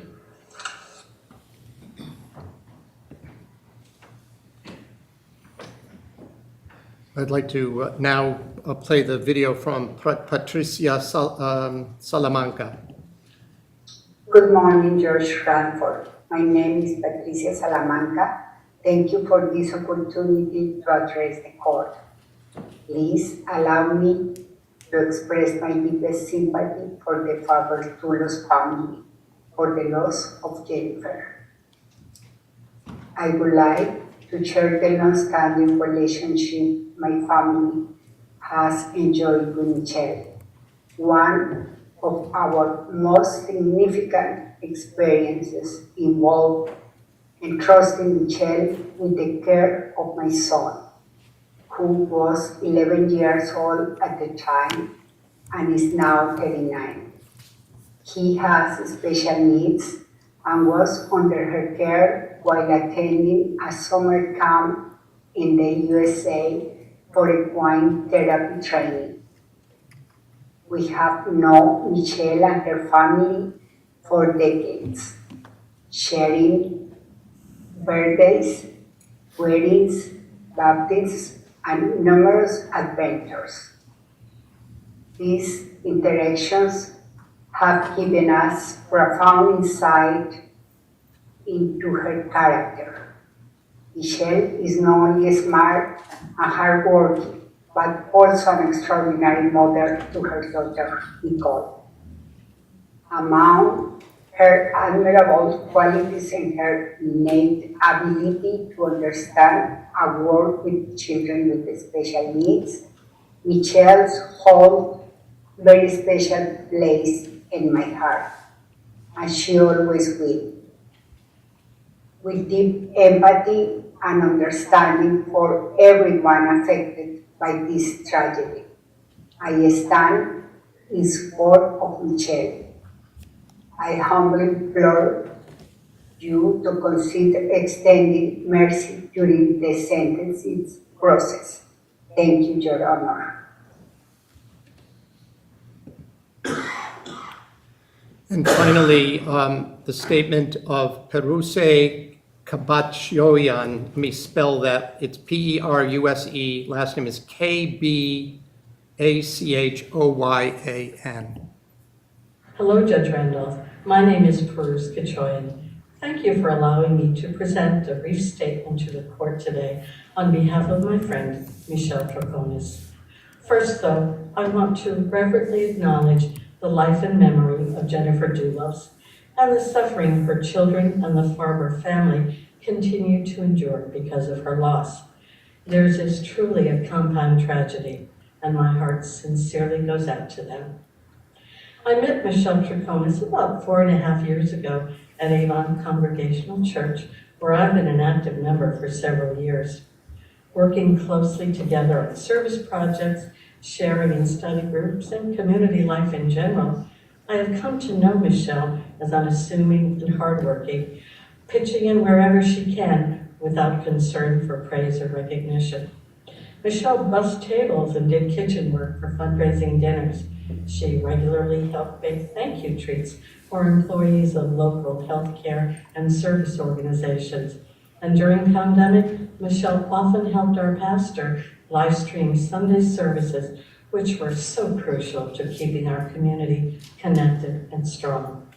From what I've witnessed these past 4.5 years, helping and caring for others are not about what Michelle does. They speak to who she is. I wish time allowed more examples. Your Honor, Michelle's life is in your hands. I hope my statement and those of others who know and love her will help you see Michelle as worthy of mercy. Please, Judge Randolph, render a sentence within the bounds of your judicial discretion that allows Michelle hope for a future beyond prison, a future that allows for a productive life contributing to the welfare of her community. Thank you for listening, sir.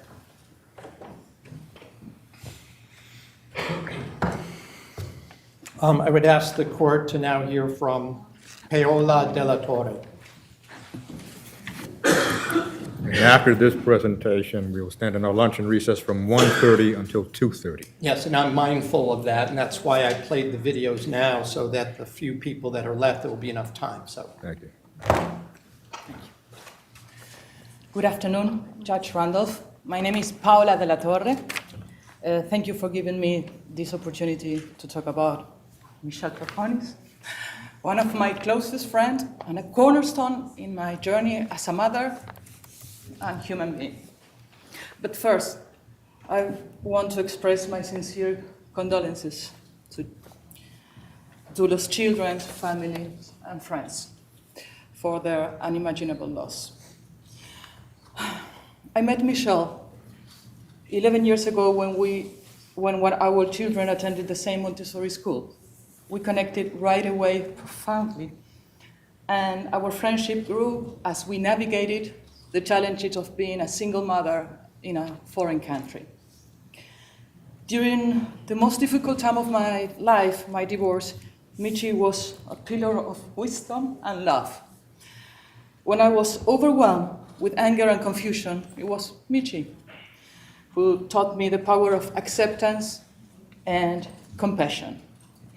Her advice steered me towards reconciliation and peace, and even though I was upset and gave her many opportunities to talk badly about my ex-husband, but she didn't. Instead, with her constant support, encouraged me to have a loving relationship with him, and today I share a harmonious relationship with my ex, and our children thrive because of that. Michi exemplifies the spirit of co-parenting with her former partner Gaston. Despite their separation as a couple over 10 years ago, they maintain a beautiful and supportive relationship, focusing on the well-being of their daughter, Nicole. I have personally witnessed them together during family gatherings and trips, and their positive parental friendship serve as a model for me facing the same situation, proving that separation does not preclude a healthy and loving family life. With a clear understanding of the gravity of the situation and in full awareness, I am supporting Michelle Troconis, my beloved friend. Is a woman of integrity, deeply committed with nonviolence and to fostering positive relationships. Judge Randolph, as you deliberate on Michelle's sentence, I ask you with all my heart to consider the woman I have described, the Michelle who has deeply touched and bettered my life. Her guidance is not just valuable, but essential for Nicole and for all of us who rely on her wisdom and kindness. It is my sincerest hope that mercy guides you today. Thank you. Thank you. Unless your next presentation is less than 2 minutes, Attorney Schoenholm, we will take No, the Your recess. Honor, I think that it would be probably a little longer than that, so I think maybe this would be the appropriate. We will take our lunch and recess until 2:30 and then resume. All rise.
Honorable Superior Court is back in session. Good afternoon, Your Honor. Good afternoon. Please be seated. Thank you.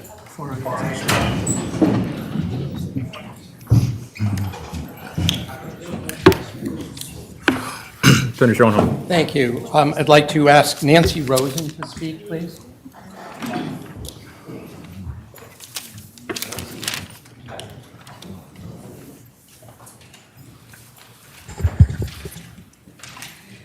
Thank you, Your Honor. My name is Nancy Rosen. I've been a practicing social worker since 1971, and I'm the founder of a therapeutic riding center. I first met Michelle in 1990 when she came to my summer program from Venezuela. And I wasn't drawn to her right away. She was too beautiful for my taste. And she was kind of aloof, and we just, I don't know. And then after a while, a couple of days, seeing her in action, just seeing this incredibly thoughtful, kind heart, deep young woman who just paid attention to every living being on the farm, horses, the pig, the parrot, the other kids, anyone who had a problem. She was there for them. Her family had a plan for her to go to a boarding school and when camp was over for a year. And she was not thrilled with that option, and we offered her the possibility of staying with us for the school year. And the family and Michelle accepted. I have a son who's Michelle's age and a son a couple of years older, and they were all very close. They were all really good kids. They were all helpful at the farm.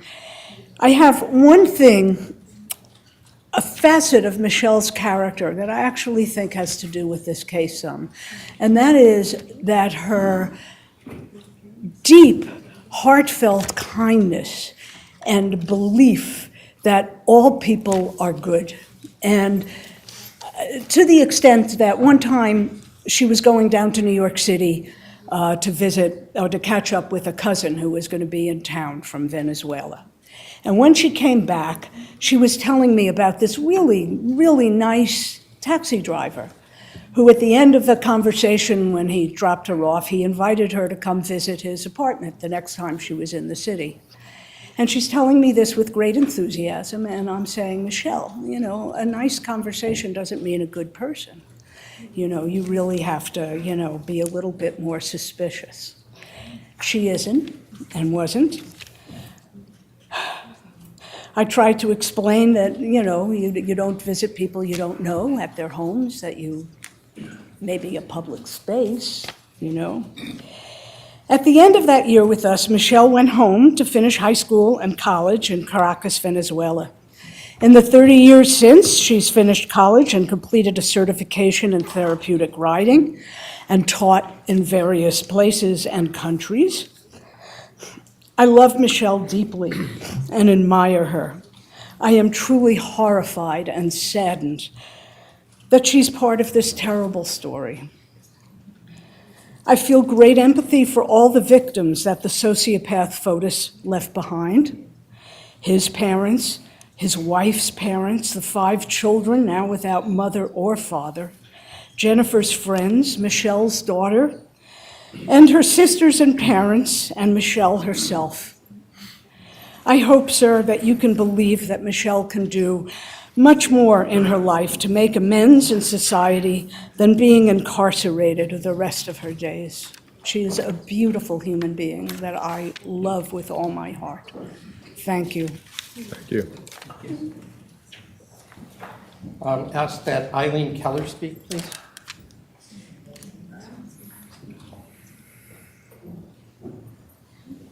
Eileen Keller.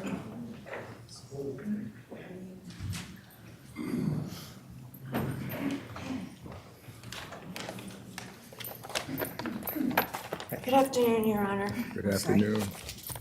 Thank you for letting me speak today. I wanted to tell the court about my friend Michelle Troconis, how we met, and my personal experience with her. I have been volunteering at U.S. Horse Welfare and Rescue in Avon, Connecticut since February of 2019. After 30 years in the corporate world, I had been laid off in October. Prior to losing my job, I had lost my dad, and I was feeling very lost, depressed, and uncertain about what I wanted to do. I decided to take a break from the corporate world and responded to an ad on Facebook looking for volunteers. Soon I realized how special and comforting being around the horses could be and how much I was healing by being around them. I was spending more and more time at the rescue and often met and trained new volunteers. One evening, Susan Mitchell, president of the rescue, called me to talk about an application that she had received through Volunteer Match. Susan asked me if I knew who Michelle Troconis was, and I told her that yes, I did know of her. I had been watching many of the news broadcasts on the disappearance of Jennifer Dulos, so I was familiar with who Michelle was, or so I thought.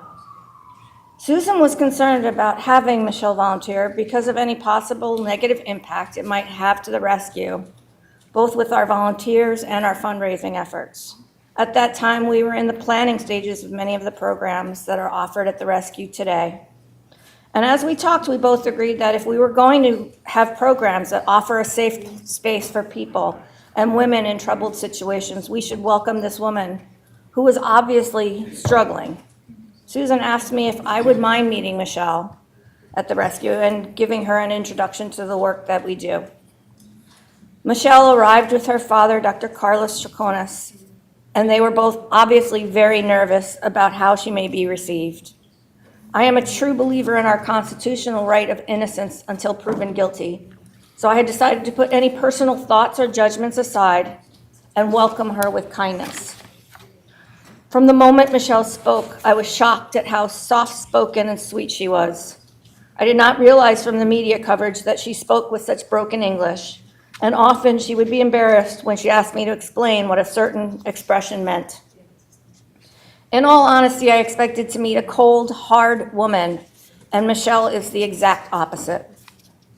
Over the next weeks and months, I worked with Michelle often, and we became fast friends. She offered to teach me more about horsemanship, and I had my daughter take riding lessons with her. I never once had any hesitation about letting my child spend time with Michelle. Her daughter Nicole and mine are very close in age, so we often spoke about being single moms, raising at that time almost teens. My daughter Emily loved taking lessons with Michelle, and they formed a friendship bond as well. She even gave Emily a bunch of clothes that she had gotten for Nicole but didn't fit. I think it helped Michelle a bit to spend time with Emily, since most of the time she could only see Nicole virtually. Nicole is absolutely the most important thing in Michelle's life, and she was always so proud to tell me about her accomplishments and how distressing it was to not be able to be with her. Susan brought Michelle, her mom, Maricela, and I together often to discuss the best approach to launch therapy-type programs at the rescue. I got to know Maricela and Carlos, and I understand why Michelle and her sisters are such kind, loving, and faithful people. Maricela and Carlos are no longer together, but you'd never know that from looking at them. They have stood together by Michelle's side from the beginning as one family. Since the trial, I have also gotten to know her sister, Claudia, and it is amazing at the bond they all share. The shock and distress that they felt at the verdict just broke my heart. They have given everything they have, emotionally, physically, and financially, to support Michelle, and they continue to do so. As our friendship grew, I was getting more and more frustrated with the media coverage and the picture that they were painting of Michelle. She is one of the warmest, kindest, and truly exceptional women that I have the pleasure of knowing, yet the media has made her into one of the most hated women in the country. When I learned that my younger sister was dying of cancer and very quickly passed away, Michelle was always there with a kind word or a hug to support me. Her bond with her sisters gave her the true understanding of what this loss meant to me, and I am very grateful for her compassion and support. When Michelle moved back to Florida, we continue to keep in touch, and I, in all honesty, feel very blessed to have her as my friend. I don't know what the future holds for Michelle. I pray that any appeal will eventually result in her freedom.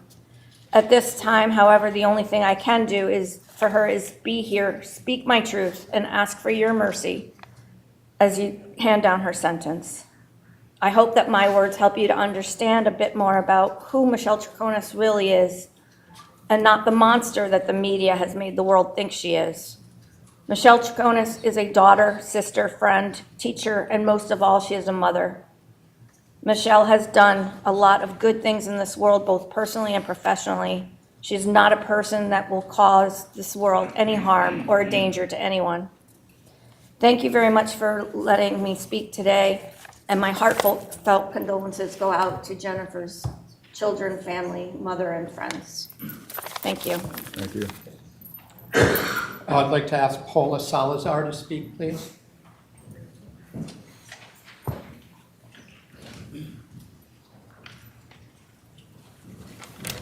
Good afternoon.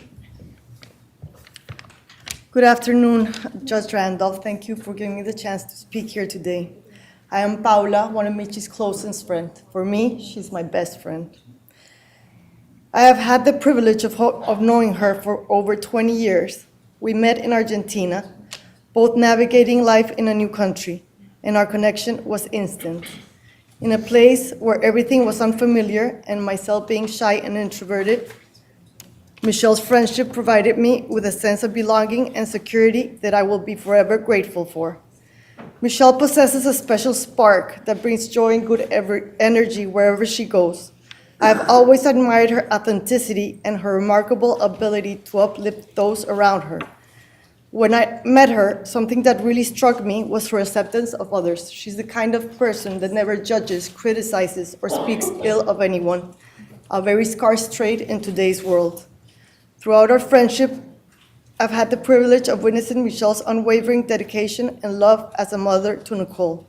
Their bond is truly inspiring. And in all these years, I've also had the opportunity to know and share moments with her family, and I've witnessed their warmth and closeness firsthand. In addition to her role as a devoted mother, beautiful family member, and an unconditional friend, Michelle has dedicated countless hours to volunteering. Every time I visit her in Connecticut, she took me along to assist at a church where we cooked meals and provided aid to the less fortunate. In Argentina, she made a profound impact on many individuals through her dedication to equine therapy. She has always demonstrated compassion, selflessness, and deep empathy for others. Michelle's fate took an unexpected turn when she crossed paths with Fotis Dulos. He appeared to be the perfect man. I personally engaged with him on numerous occasions, even introducing him to my children and my mother. And yet, we never detected any red flags. Unfortunately, he showed that he was mostly a coward who left his children without parents and the woman he supposedly loved in this situation. This experience highlights the scary reality that anyone could find themselves in the place Michi is now.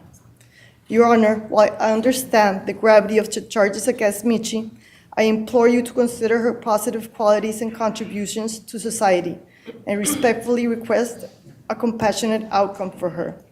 And as I stand here advocating for my beautiful friend, I do want to express that my heart also aches for Jennifer's children and family. It's heartbreaking to know and think about the amount of pain they've had to bear. Thank you very much. Attorney Schoenhorn, the defense has about 15 minutes left.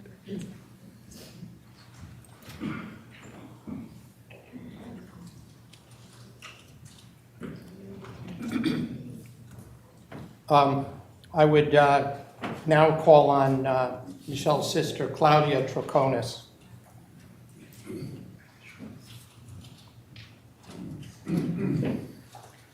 Good afternoon, Your Honor.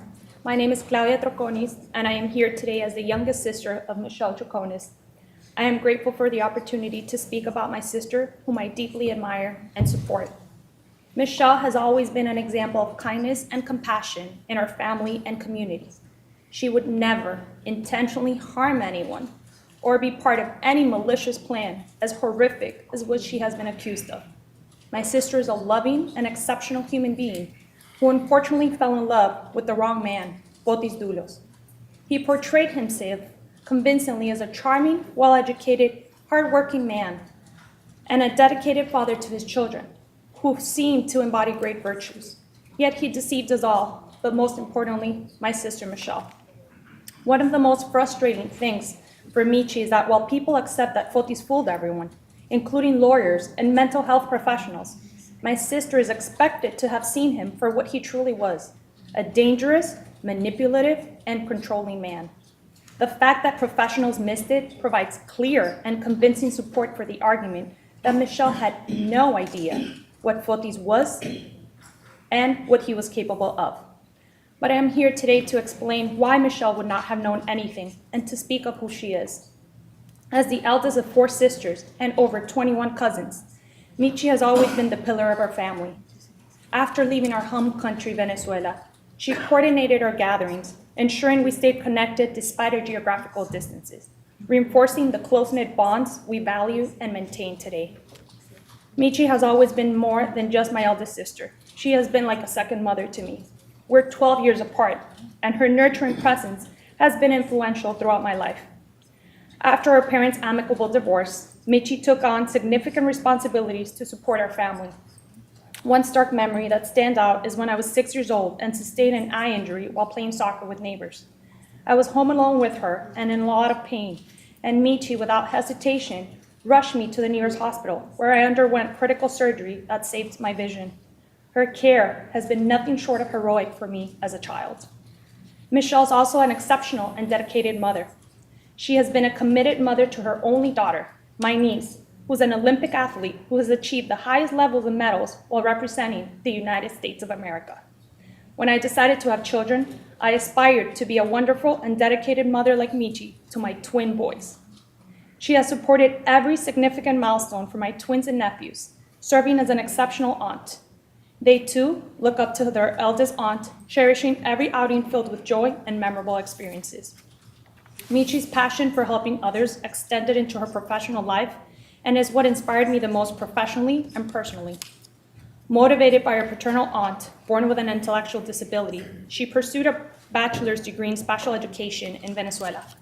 Her dedication didn't stop with her degree. My father instilled in us a love for animals and sports from an early age, and Michi took it upon herself to do courses in equine therapy for adults and children with special needs. She pioneered the first therapeutic writing center in Venezuela back in the 90s. However, this wasn't just a job for Michi, it was her calling. She poured her heart into each session and each family she worked with, fundamentally changing lives for the better. She became the therapist and continues to be the main influence of my best friend's brother because he was diagnosed at an early age with an intellectual disability, and he says that Michi forever changed his life. One beautiful memory I forever cherish is when Michi took us both with her to a staying equestrian camp in New York, and that's when my intense admiration for her grew deeper, as I was just 12 years old then. I always accompanied my sister to her sessions as we shared the same passion for riding horses and helping those most vulnerable. Her profound impact on those she worked with, including my best friend's brother, is a testament to her character and dedication to our community. Thanks to her guidance and inspiration, I followed in her footsteps, volunteering throughout my high school years in a program called Horses for Handicapped. Her influence inspired me to pursue a career in behavior analysis, and I am a proud board-certified behavior analyst. She instilled in me the sense of making a difference in the lives of many children with special needs. None of this would have been possible without Michi's example and mentorship. What happened to Jennifer Dulos is heartbreaking. We're deeply aware of the pain and suffering endured by her family and 5 children these past 5 years. This has left a permanent scar, and our hearts go out to her loved ones during this incredibly difficult time, as no one should endure such suffering. Today I stand before you, Judge, to affirm my unwavering support for my sister Michi and to reveal her true character, which is very different from the accusations against her. Her life has been one of service, love, and dedication to the well-being of others. It is these attributes and her history of positive impact that I humbly ask you to consider in your decision for her sentencing today. Thank you, Your Honor, for giving me this opportunity to speak on my sister's behalf and for considering the full scope of her true character in your decision today. Thank you. I call on Michelle's daughter, Nicole, to speak. She was 12 years old in 2019. She's still a child.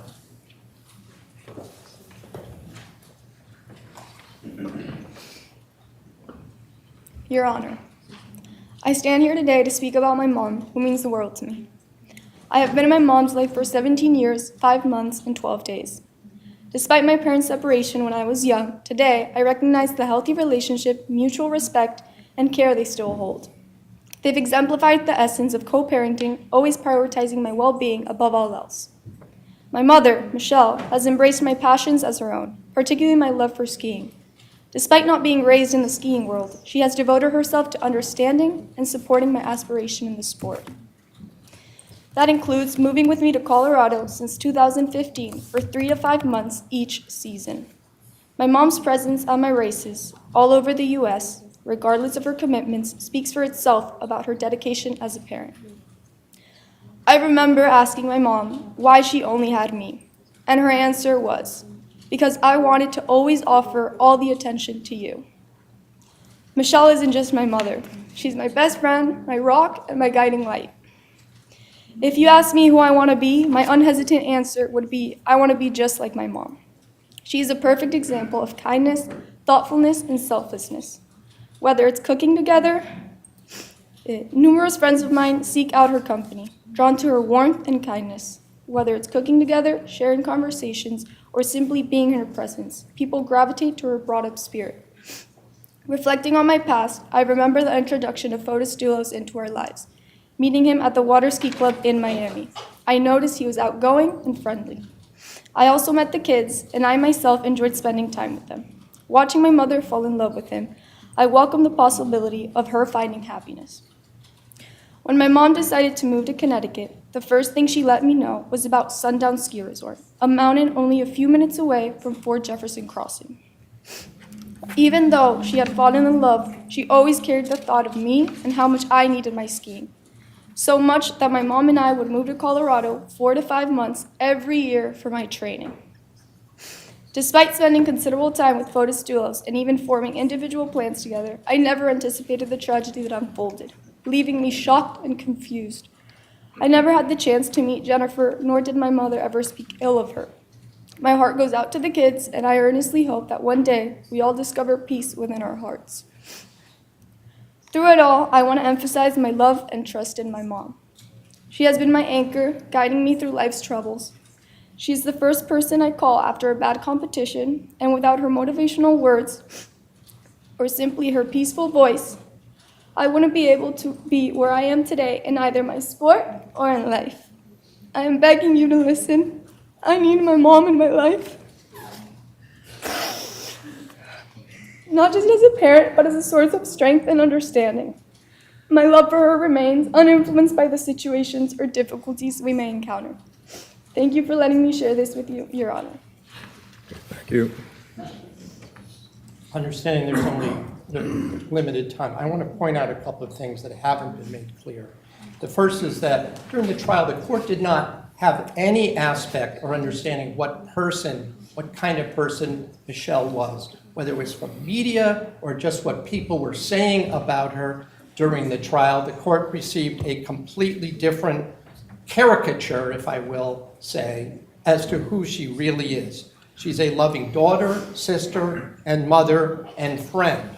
She's a religious and charitable person. She was kind, she's helpful, not only to other people, but to animals, to the disabled. I know, for example, as the report indicates, that the Pane program at the university she went to, which stands for Association for Parents and Friends of Exceptional Children, the degree she got, exceptional children in Spanish means special needs children.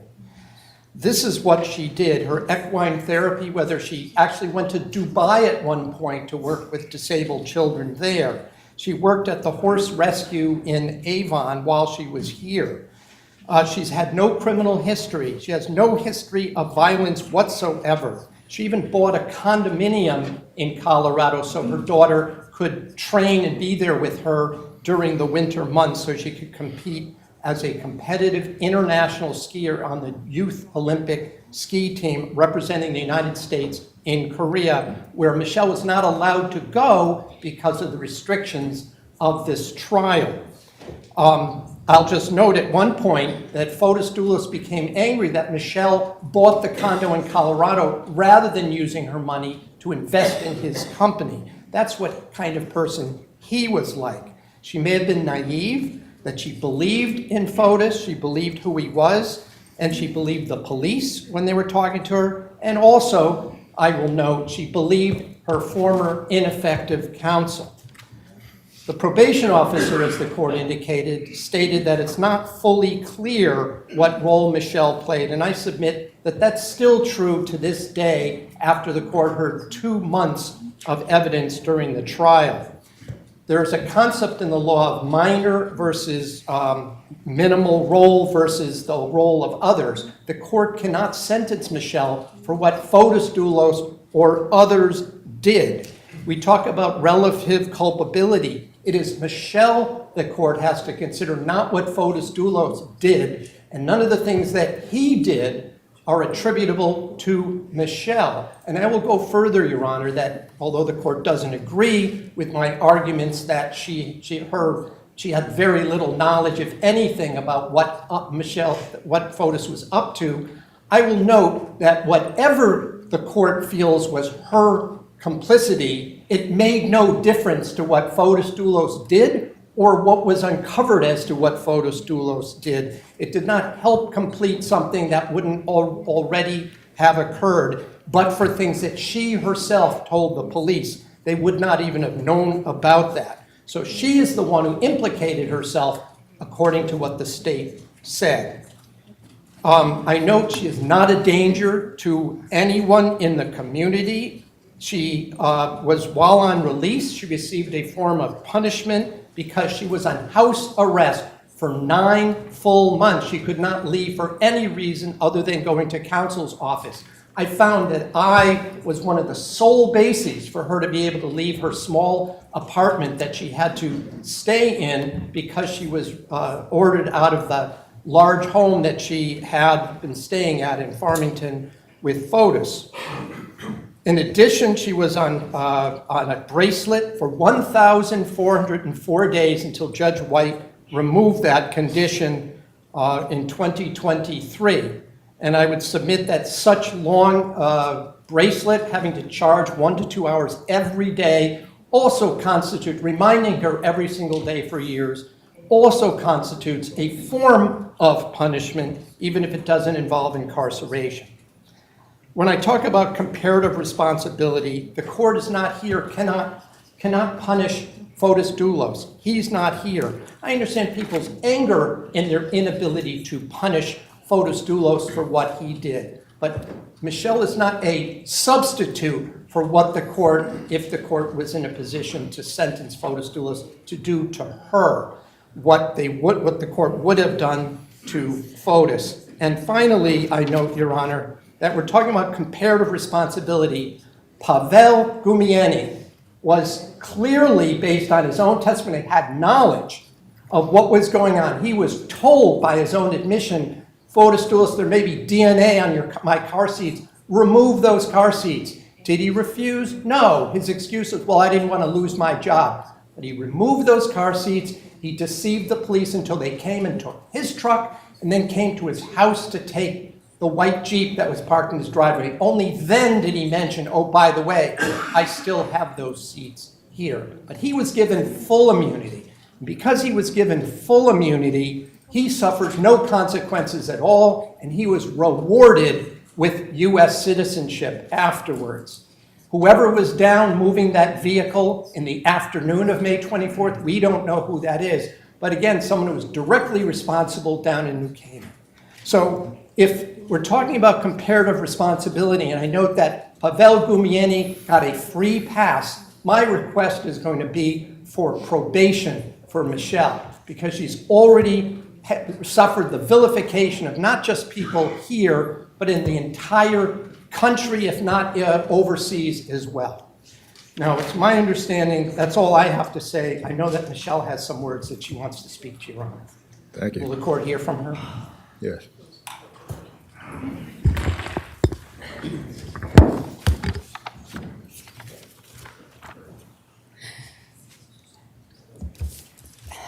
Your Honor, I am deeply saddened by this tragedy that has affected so many lives. I found out things before and during trial about a man, Fotis Dulos, I thought I knew and loved. I deeply regret ever being in a relationship with Fotis Dulos and bringing my daughter, my family and myself into our lives, into his life. I am a person of profound faith, and I have been praying and will continue to pray for those who suffered and still suffer. I am thankful to my whole family and my dear friends who have stood by me and support me. I am grateful to you, Your Honor, to let me express myself. Thank you. Thank you.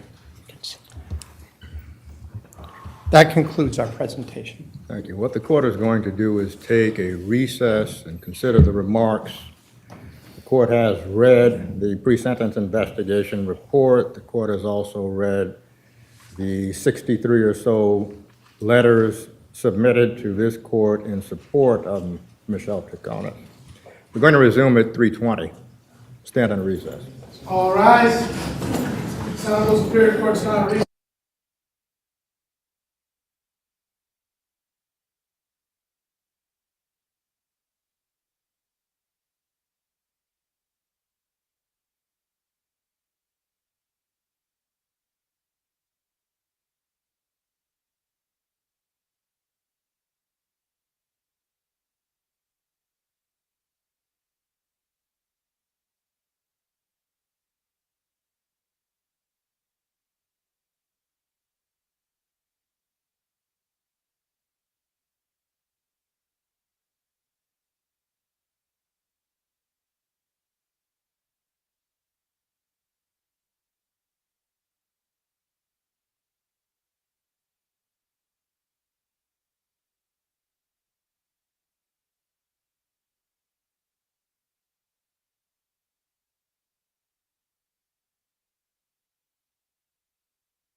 Superior Court's back in session. Good afternoon, Your Honor. Good afternoon. Please be seated.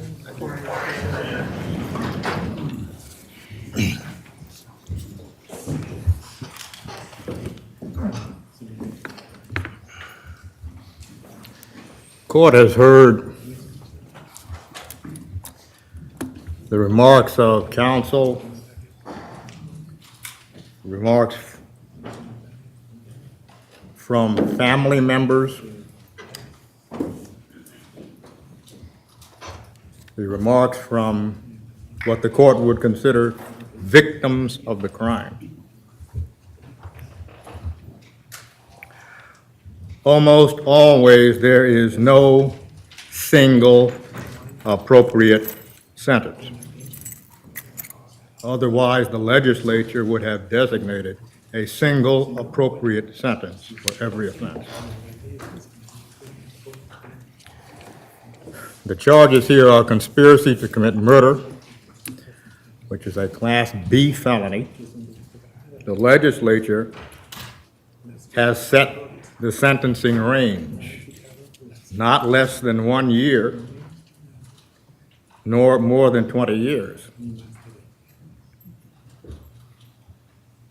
Which means the legislature contemplated, in some instances, sentences of no more than a year, and in the same instance, sentences of 20 years. The legislature has given the judiciary a range. Conspiracy to tamper with physical evidence is a Class D felony, maximum 5 years.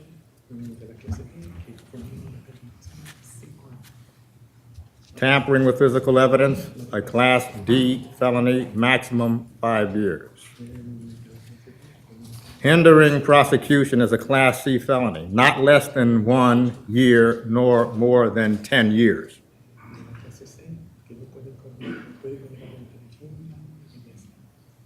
The court relies on what the law states and what the law allows to be proper considerations in setting a sentence. The court relies on the nature and circumstances of the offense, the history and background and character of the offender. After such consideration, the court turns to what are called the traditional purposes of sentencing: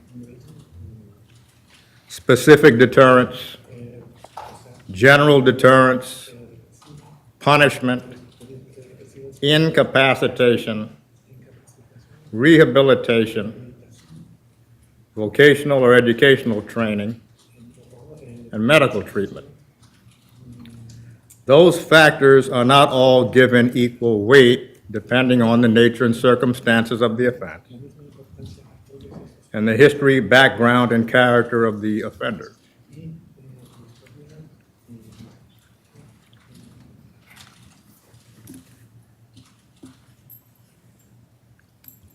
The court does not take sides. If the court knew possibly any one of you and had a bond with any one of you, this court would not have tried that case.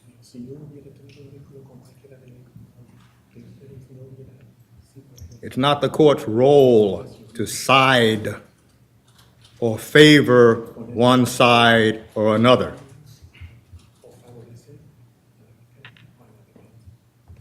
Sentencing, in many ways, is a dispassionate exercise.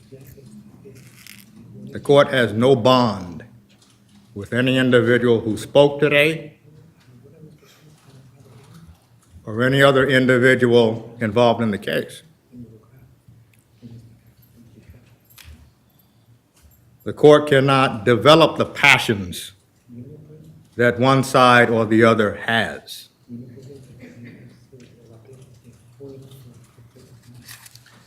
In State versus Huey, that's 199 Connecticut 121 at 126, a 1986 case, the Connecticut Supreme Court held that the sentencing court may consider information that would be inadmissible at trial for the purpose of sentencing. That same court held that evidence of crimes for which the defendant was indicted but neither tried nor convicted may be considered. Well, the word indicted and the process of indictment is not generally employed in Connecticut. Essentially, that means where there has been a finding of probable cause, but there has been no trial or no conviction. Additionally, as a matter of due process, the court may consider information that has a minimum indicia of reliability. Now, that minimum indicia of reliability is not limited to unfavorable information. The court can consider favorable information that has a minimum indicia of reliability. The court certainly considers the victim impact statements. Every victim has the right to be heard before the court sentences a defendant. That's part of the Connecticut Victims' Bill of Rights, which is read every day in every courthouse here in Connecticut. The court would clarify what it perceives as perhaps a misconception of what the court's role is. The court does not deliberate with the jury. The court does not deliberate on the evidence at all. The court hears the evidence as the evidence comes into the record.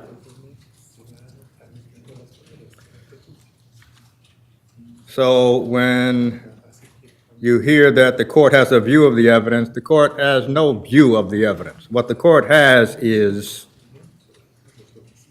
a verdict and what could have been the reasonable and logical inferences from the evidence that was adduced. The court would not know what the jury discussed over those many hours.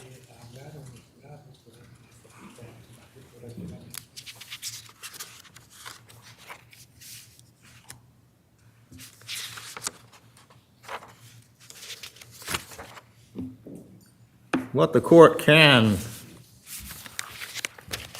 find is this. It was clear during the jury charge, jury instructions, that the court instructed the jury that it may draw any reasonable and logical inferences from the facts found to have been proven. Based on the verdict, the jury could have found the following reasonable and logical inferences. Fotis Dulos was not home at 4 Jefferson Crossing the morning of May 24th when his wife was murdered, but the defendant said he was home.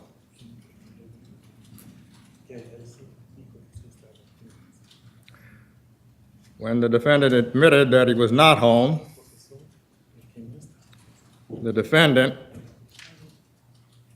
who had been angry about Dulos's talking to other women, did not even ask him where he had been.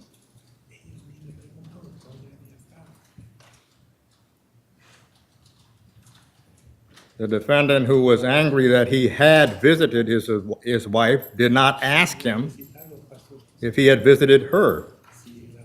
In fact, the defendant, as the court remembers, the evidence didn't ask him anything. The jury could draw a reasonable and logical inference that the defendant knew where he was and knew what he was doing.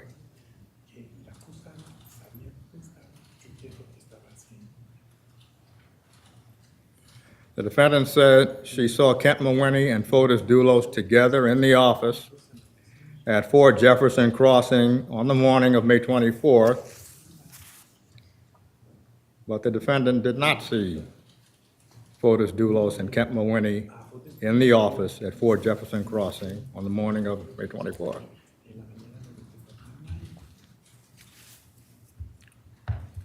There was a phone call made to Dulos's phone, which Dulos left intentionally at 4 Jefferson Crossing. The defendant answered it, and the jury could draw a reasonable and logical inference from all of the evidence that the defendant answered the phone to make it appear that Dulos took the call himself on the morning of May 24th at 4 Jefferson Crossing, when he was really on his way to or in New Canaan. When a police officer came to 4 Jefferson Crossing soon after the murder, the defendant did not even go to the door, even though her daughter, who was not home, may have been the subject of that conversation at the door. Now, it has been clear that the defendant cares deeply for her daughter. The jury could draw a reasonable and logical inference that the defendant did not go to the door because the defendant knew the reason the officer was there, to find out more about the disappearance of Jennifer Dulos.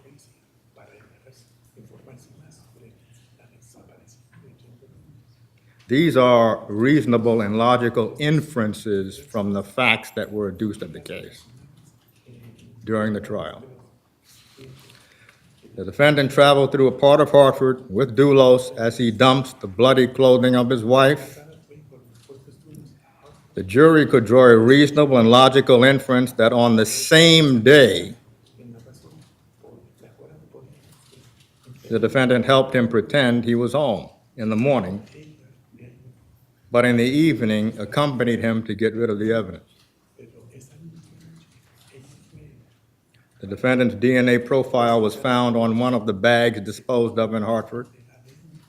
The jury could draw a reasonable and logical inference that the defendant helped dispose of the evidence knowingly. The jury could draw a reasonable and logical inference that the defendant helped Fotis Dulos clean up traces of evidence at 80 Mountain Spring Road because the defendant and Dulos were there together cleaning on the same day that Tacoma traveled to New Canaan.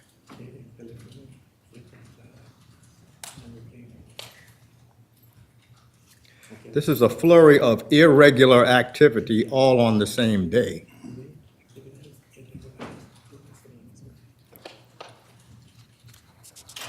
The jury could draw a reasonable and logical inference that the activities of that day were so irregular that the defendant could not possibly forget them in the span of 2 weeks.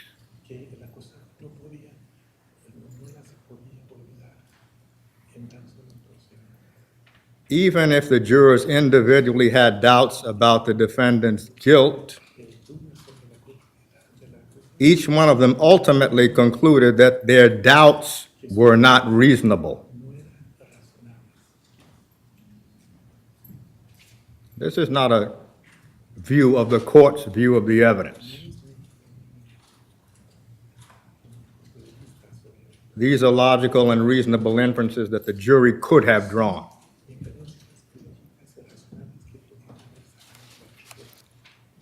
The court is going to talk a little about the philosophy of sentencing.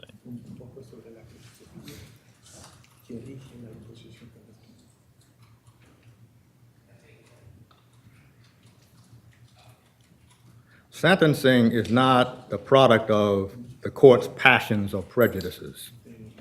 The court doesn't have a bond with anyone involved in the case. It's a dispassionate exercise. The court did not investigate the case. The court did not talk to the victims. The court has no conversation with the defendant or the defendant's family.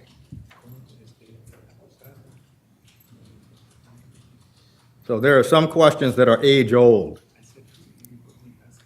Does the court, the sentencing court, adopt the public opprobrium, the indignation of the community?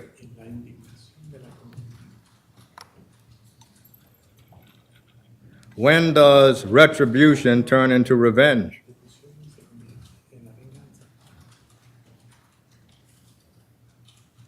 What's the role of empathy?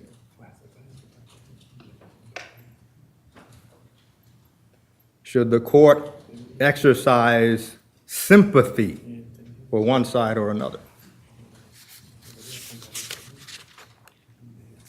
These are age-old questions.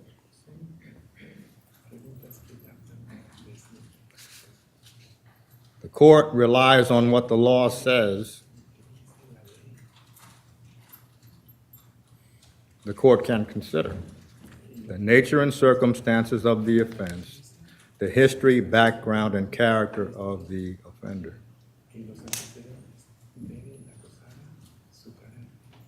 Every exercise is not an either-or exercise.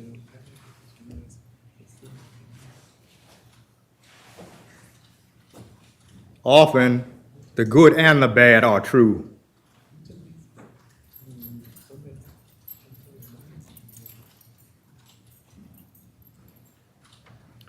What is the purpose of the court taking into consideration the victim impact statements? Is that only for the purpose of sympathy?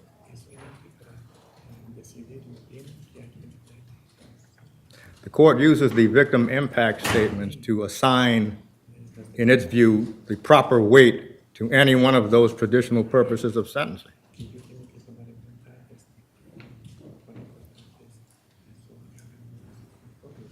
Sentencing is not arbitrary or capricious. It's not a matter of how the judge feels that day.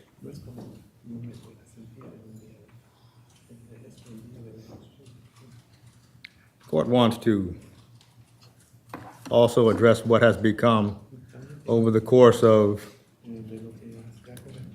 perhaps centuries, perhaps not, a cliche. Michelle Troconis' life is in your hands. Michelle Troconis' life is in her own hands. What Michelle Troconis decides to do today, tomorrow, and the next day is up to her.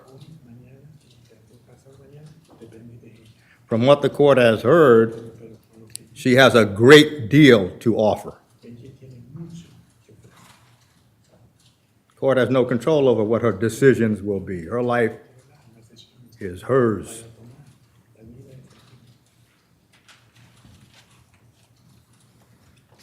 The following sentences are going to run concurrently.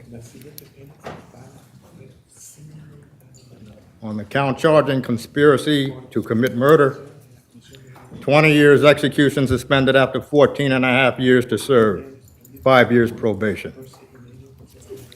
Tampering with physical evidence, 5 years execution suspended after 4 years, 5 years probation. Conspiracy to tamper with physical evidence, 5 years execution suspended after 4 years, 5 years probation. The second count of tampering with physical evidence, 5 years execution suspended after 4 years, 5 years probation. Hindering prosecution, 5 years execution suspended after 4 years probation. After 4 years, rather, 5 years probation. Total effective sentence, 20 years, execution suspended after 14 and 1/2 years, 5 years probation. You will have an opportunity to challenge every finding that the jury made and every ruling that the court made. Madam Clerk, you can give the defendant her notice of right to appeal.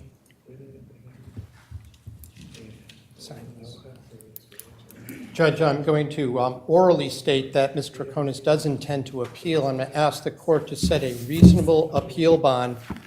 I will state that the appeal bond that the court said was not something that Ms. Troconis or her family were able to meet.